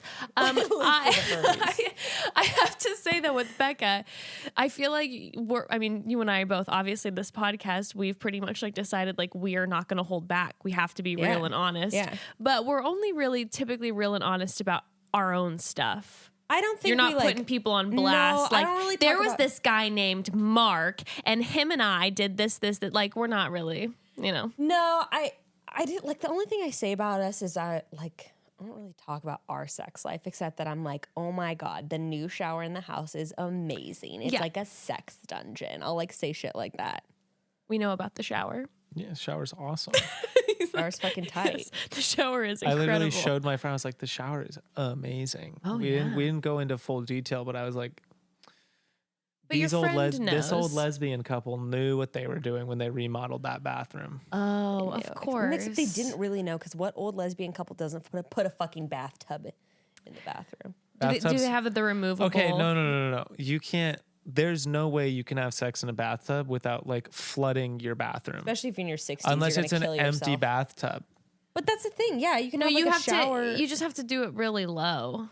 Or you just Yeah, but- have it empty and you're showering in the bathtub. What is that? When Evan and I will occasionally have sex in the bathtub, it's more like when we'll go away somewhere and there's a bigger bathtub. Like a whirlpool tub. But every time we do it, it's very much like, yeah, you can only have a certain amount of Kinda water in there, and disappointing. I'm cold the Do whole you time. ever think about like the fact that you both could die when you have sex in the bathroom? What do you mean? It's like dangerous. We both slip and Slip. die. So like our shower is But how just romantic. glass walls, and sometimes I'll have this vision of like, what if we just like slip, and then all of a sudden like my arm goes through the shower, and then I like slice my arm off because we're just getting it on in the shower. I've literally never thought about that. Oh, I've thought about it. I've thought about like, what if I just push you through the shower Wait, on accident, or are like my you foot okay? slips? Well, I cracked my head open in my the shower when God. I was a kid. I Seriously? slipped on the tile Time when to I get was some on fucking swim grip team. tape in No there, baby. wonder. When I was that on you're swim worried? team, we were horsing around in the shower as boys do, and I slipped. It was a big group shower, What and were I you guys slipped. doing in the group shower? Doesn't matter. It's way beside the point. We were horsing around. Okay. Just And boy stuff, I guess. I slipped What the and fuck? I slid forward, and my head hit the shower nozzle, and I like cracked my head open. And so I'm like, I'm very well aware of how slippery them shower tiles can get. I am and I'm safety like- aware of I sex think in the about shower. that. I've slipped in the bathtub. I've slipped getting in and out of the bathtub. And I've have stubbed I. my toe on the drain. That shit hurts. I bet It that Dangerous. hurts. sucks. That does hurt. Yeah, but I'm like, it's sex into there's a lot of things go on. And that's why I'm like, is it really worth it to have sex in a tub if you got like 2 inches of water in there? No. It's just for the sake of. It's just more to like do it while you have the availability. See, we that's never how I have think of sex the in the Mile High bathtub here. Club. You're like, let's fill that baby 2 inches up and let's go. No, also the bathtub here is so small that I would just be like, we would just get angry. We'd probably start fighting because like your leg Hot. won't, so hot. Potentially. Yes, exactly. Speaking of, it's basically like an aerobic workout in your tub if you're going to do it that way. It's true. Speaking of working out, so I know a lot of you broads will be hitting the road soon for holiday travels if you haven't already. And I also know a lot of you broads enjoy your workouts, but how are you going to get your shred on in your great aunt's spare bedroom? Or in the bathtub. Or in the bathtub. Easy answer, open fit. What is this an ad for? Open Fit takes all the complexity out of working out. It's a brand new, super simple streaming service that allows you to work out from the comfort of your living room or your great aunt's spare room or bathroom in as little as 10 minutes a day. You can view it on your computer, web-enabled TV, tablet, smartphone, and even Roku. OpenFit is great for all fitness levels, and there's so many different fun classes to try. Grayston, you can get your gains on. You can work out with amazing trainers like Andrea Rogers, founder of the worldwide sensation Extend Bar. Or the newest workout, Rough Around the Edges, with 6 of the most badass stunt women in the business. Why are you pointing at me? And many more, because you could use this. I personally can get all sorts of awkward at the gym, so I love Open Die Fit. to see you at the gym. Maybe one day we'll do a YouTube of me at the gym and post it. It's not going to be You're nice. just wandering Hold around on. confused. Why do I need this? I don't know. I thought you'd just like to train with 6 of the most Badass stunt woman. in Who the wouldn't business. want that? I might like it, but I might need it. No, baby. What are you need it. trying to look say? great. Anyway, continue. It always allows me to get a quick workout in between writing copy or booking guests or chasing Ember around. OpenFit has changed the way I work out, and texting our code CHATTY to 303030, that's 303030, you can join me on a fitness journey personalized just for you. And right now, during the OpenFit 30-day challenge, my listeners get a special extended 30-day free trial membership to OpenFit when you text CHATTY to 303030 303030. You will get full access to OpenFit, all the workouts and nutrition information, totally free. Again, just text CHATTY to 303030 303030. Standard message and data rates may apply. Oh, I'm really happy that we get to talk about this next sponsor during this time of year because God knows we all need it. It's Stamps.com. When I talk about Stamps.com, I always wonder who in the world still goes to the post office and why. Stamps.com brings the post office right to you. No need to interrupt your workday, to fight traffic to get to the post office, especially now during the holidays when it's extra busy with people sending cards and gifts. I've been using Stamps.com on the regular for, I think, about 7 years now, and I love it. Anything you can do at the post office, you can do at Stamps.com. It eliminates trips to the post office and saves you money. Simply use your computer to print official U.S. posted 24/7 for any letter, any package, any class of mail, anywhere you want to send. Whether you're a small office sending invoices, an online seller shipping out products, or even a warehouse sending thousands of packages a day, once your mail is ready, just hand it to your mail carrier or drop it in a mailbox. It's that simple. And with Stamps.com, you get 5 cents off every first-class stamp. That's a lot of money saved, potentially. And up to 40% off priority mail, not to mention it's a fraction of the cost of those expensive postage meters. It's a no-brainer, saving you time and money. It's no wonder over 700,000 small businesses already use Stamps.com, including ours. Make the holidays a heck of a lot easier on yourself by using Stamps.com. There's no risk, and with our code CHATTY, you get a special offer that includes a 4-week trial plus free postage and a digital scale. No long-term commitments or contracts. Scale. I know, I love that little scale. It's super cute. No long-term commitments or contracts. Just go to Stamps.com, click on the microphone at the top of the homepage, and type in CHATTY. That's Stamps.com. Enter code CHATTY. Stamps.com. Never go to the post office again. Imagine all those uses you can get out of that mini I'm scale. just going to start writing CHATTY. Go in CHATTY all and my everything. online No, I do the checkouts. same thing, honestly. Yes, so do I. I got Instacart several months ago, and I was like, what's our code? CHATTY. Dude, well, we don't have an ad for Instacart today, so I won't plug them. But I'm obsessed.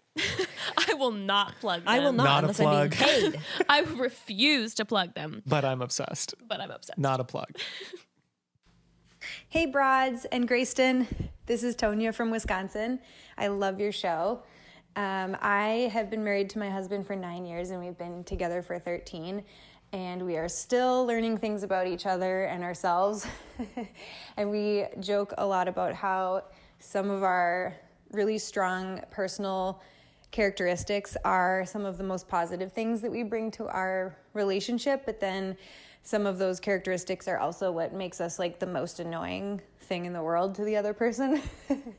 So my question for Bekah and Gray is, what is your favorite thing about the other person, and what is the most annoying thing about the other person? Thanks. Bye. Fantastic question. Well, Tonya.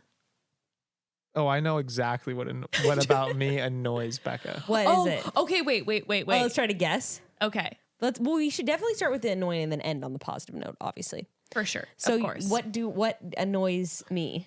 Oh, well, things about me that annoy Bekah is, for instance, if we're with people and I make a joke and then I look around to Bekah to see, like, did you see the joke that I made? No, he looks around the whole room. He's laughing at his own joke, and he's like, looking around, seeing if anyone else is laughing. Drives me nuts. It's the most non-obvious. I mean, it's the most obvious thing ever. He's not even subtle. He's just like tells the joke, and then he's like, Wait, so did you tell him that this is the most annoying thing? yes, I tell him all the time. I'm like, stop. Like, don't make a joke and look around the room. It's so awkward. Like, especially because he's usually the person laughing hardest. Drives me nuts. Okay, what else? Oh, about me? I'll say Oh boy, it's hard. it's just That's one locked and loaded. It's that one. It's the other ones in social settings where, like, when Gray gets excited about a topic that he specifically likes, and no one can get a word in, and like I'll see the other person being like I get excited. trying to, like, they're just like, they take that breath in like they're about to say something, and Grayson's like, and the crazy thing is, and he's just monologuing. I'll draw like parallels in my brain to Sure. like, you get blaming on one thing and I'm like, And it's connecting you it to connects something these else. things. But, like, you and know then how- I keep going and it's a bad. I've been trying to tell him where I'm like, just pause and be like, do you feel the same way? And just like let the other person. But then Gray starts pausing too long, and you're like, no, it's too long. Just stop. We haven't gotten to that point yet. But anyway, those are the two things. Those are definitely the biggest things. But a lot less shit annoys me about you than it did like a year ago. All right, I what find about? you so much less annoying than I used to. It's so beautiful. So what a beautiful, yeah. Okay, and then what I think annoys you about me, I would definitely, one of them is like I'm sort of like at times a nutty professor type where I'm like sort of leaving little disasters in my wake and just kind of like.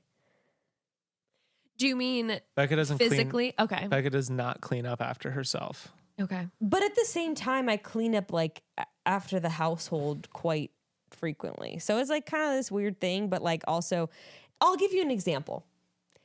Like, I cut the tags off things and I just like leave the tags on the floor. Yeah, that's a small one. I don't know why I picture you like cutting them. No. I just like throw them in the air and just taking it Jetting off. The dishes thing earlier is like very real. Bekah will just eat food and then just get up and leave.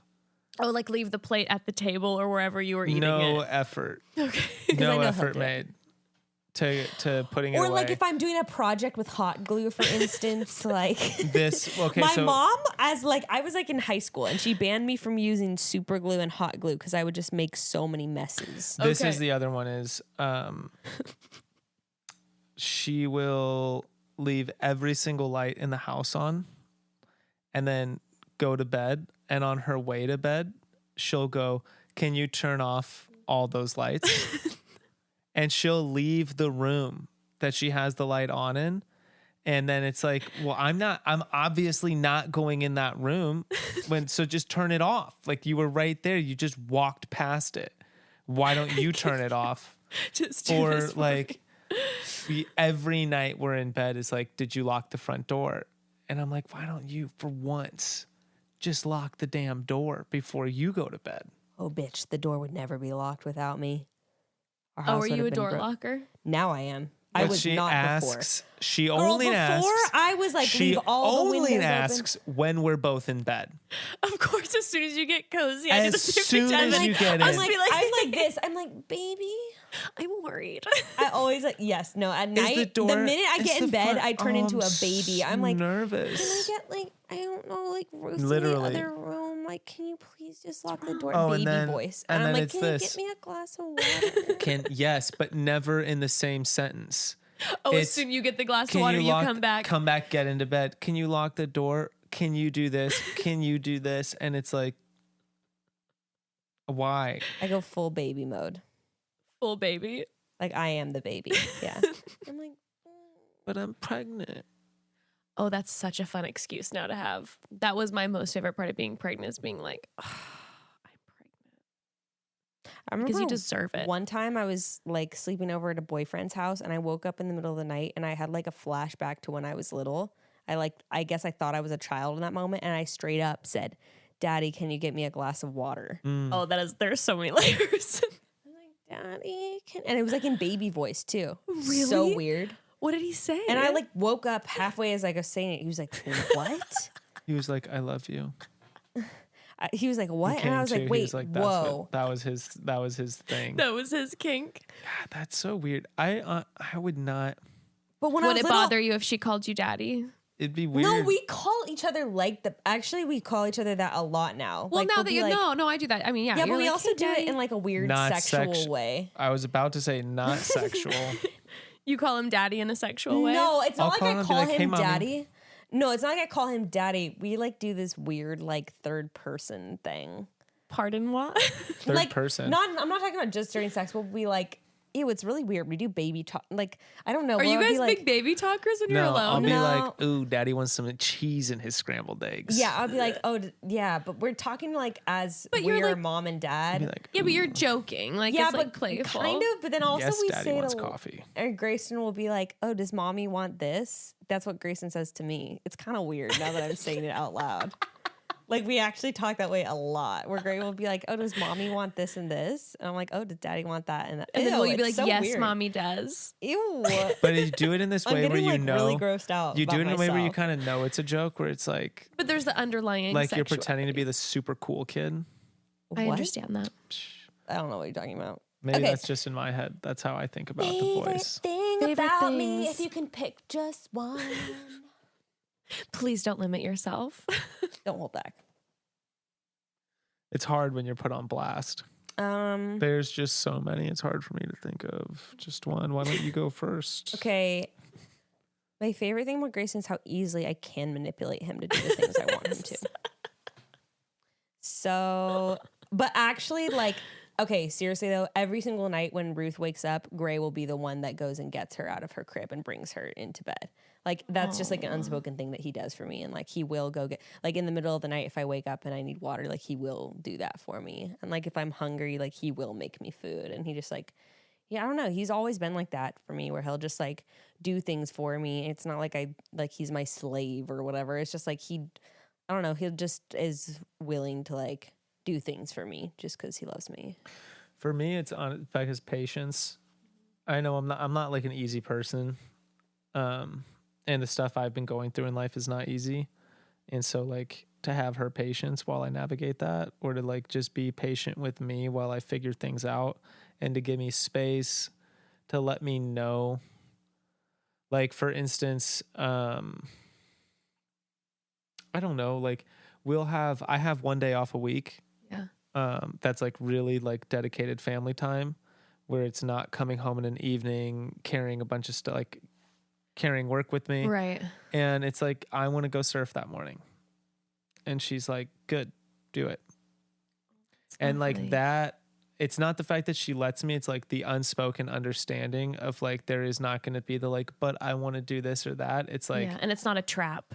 You don't Yeah. do it and then there's no like that level of understanding and like acknowledgement. That's probably my favorite thing, because that's like a lot of things coming together. That's part of why we work. I think that's well. what we've really developed. Actually, I was just thinking like we've really developed and nurtured that into our relationship now, where it's like there's definitely we've created a rhythm of give and take of like the things that like Gray will help me if I need to go get my eyelashes done for 2.5 hours and Gray's at work, he'll still be like, okay, that's okay. Drop off Ruth. And like, I can totally do that for you. And I'm like, okay, would I want to spend the morning like just chilling with you on a Saturday? Yeah. But like we do things for each other. Cause like that's part of being in a relationship. So like you go surfing and like I get my eyelashes done on Thursday and like it's now this unspoken rhythm of give and take and like Gray does the dishes and like he can trust that on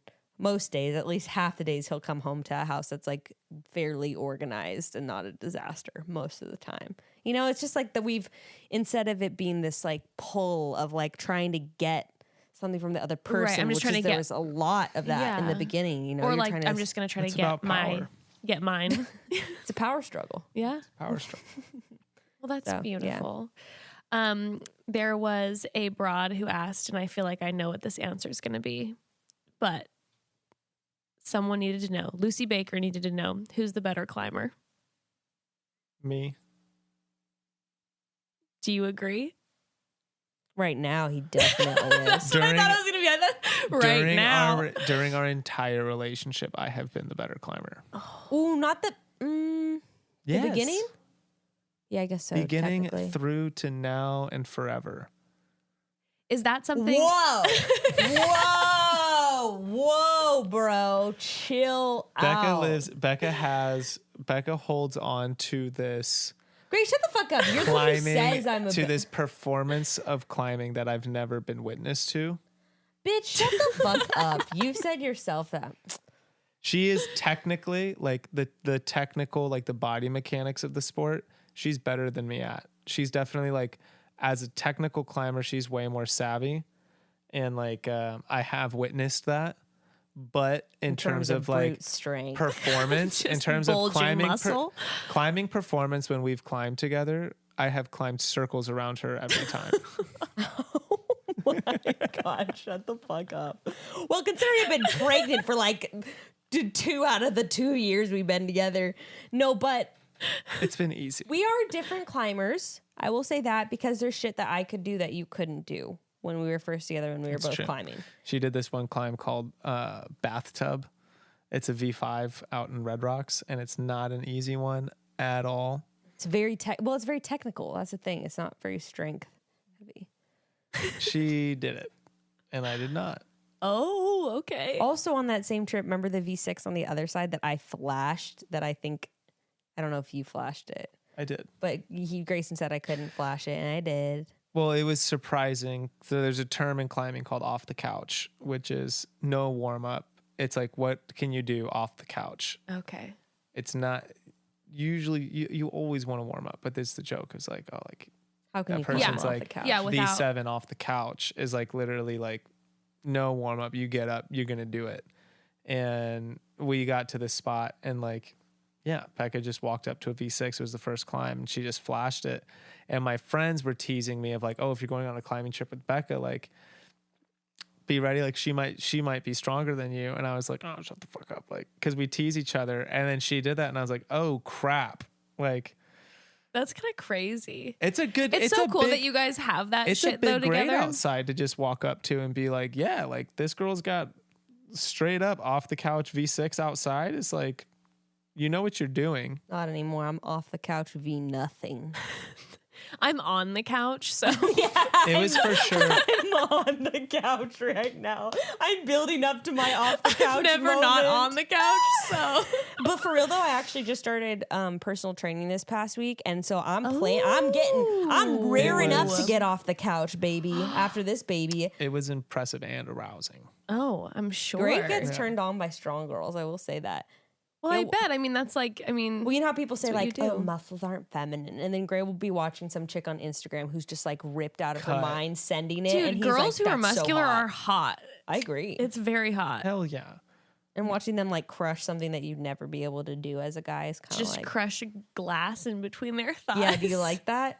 Strong thighs. Do you like you like that? You want me to crush your balls, daddy?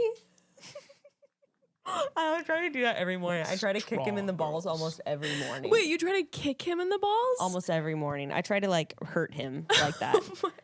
Do you just dodge? Yes, he's Are gotten we really back good on the at it. subject of annoying things that Becca does? Her I was gonna say, I'm like, maybe the Ball like busting is the my like not fetish. washing the dishes. literal ball busting. Ball busting is my fetish. Grayson just doesn't know that it's his No, too her yet. literal, if I'm like, learning. fuck you, get your own water, her go-to is to try and knee me, grab, like squeeze my balls. Like, Oh, I think it's so funny. I I'm find s- it hilarious. I'm very scared of injuring the balls. They're my don't- I'm crotch. clearly not. We got baby I 2 in the don't oven. find it- Let's get those babies I out of don't here. find it as hilarious. I think it's so funny. I got him so good the other day. Oh my god. I had no idea this was one of your And Ruth- fetishes. Ruth- Well, I laughs, come too. up, I do. You're making a mini ball buster. She's just like, I come up though, I pinch Becca a lot. oh, I'll pinching slap is a her butt and I'll no-go. pinch her butt a lot. Oh, it makes pinching the And I ass. deliberately do it. No, Jess, it's not like, it's like slapping it where it's not like cute. It's like, that hurt me and fuck you. It makes me so mad. And he pinched, yeah, I don't like it. Oh my It's not like a I cute think pinch. it's It's like, so funny and hilarious. okay, let's go. Let's end this episode. Well, Gray, Becca, thank you for being open and honest. Mazel tov. For real, though, appreciate that. And I'm sure that a lot of our listeners are going to really appreciate the fact that you guys have been so vulnerable about your story. We'll And thanks be for always sharing releasing that our with marriage us. counseling book in the next year. You can check in I am thrilled. It's called Dynamics of Power. Power Dynamics 101. Ball busting and ass slapping. Oh, geez. No, that's our video That's series. a catchy title. Right, frauds. Well, remember that we will not have an episode coming out Thursday, but But we listen will to this one twice. So listen to this one twice. And then next week we will have another Tuesday, Thursday episode. And yeah, we'll chat soon. Chat soon, broads. Love y'all.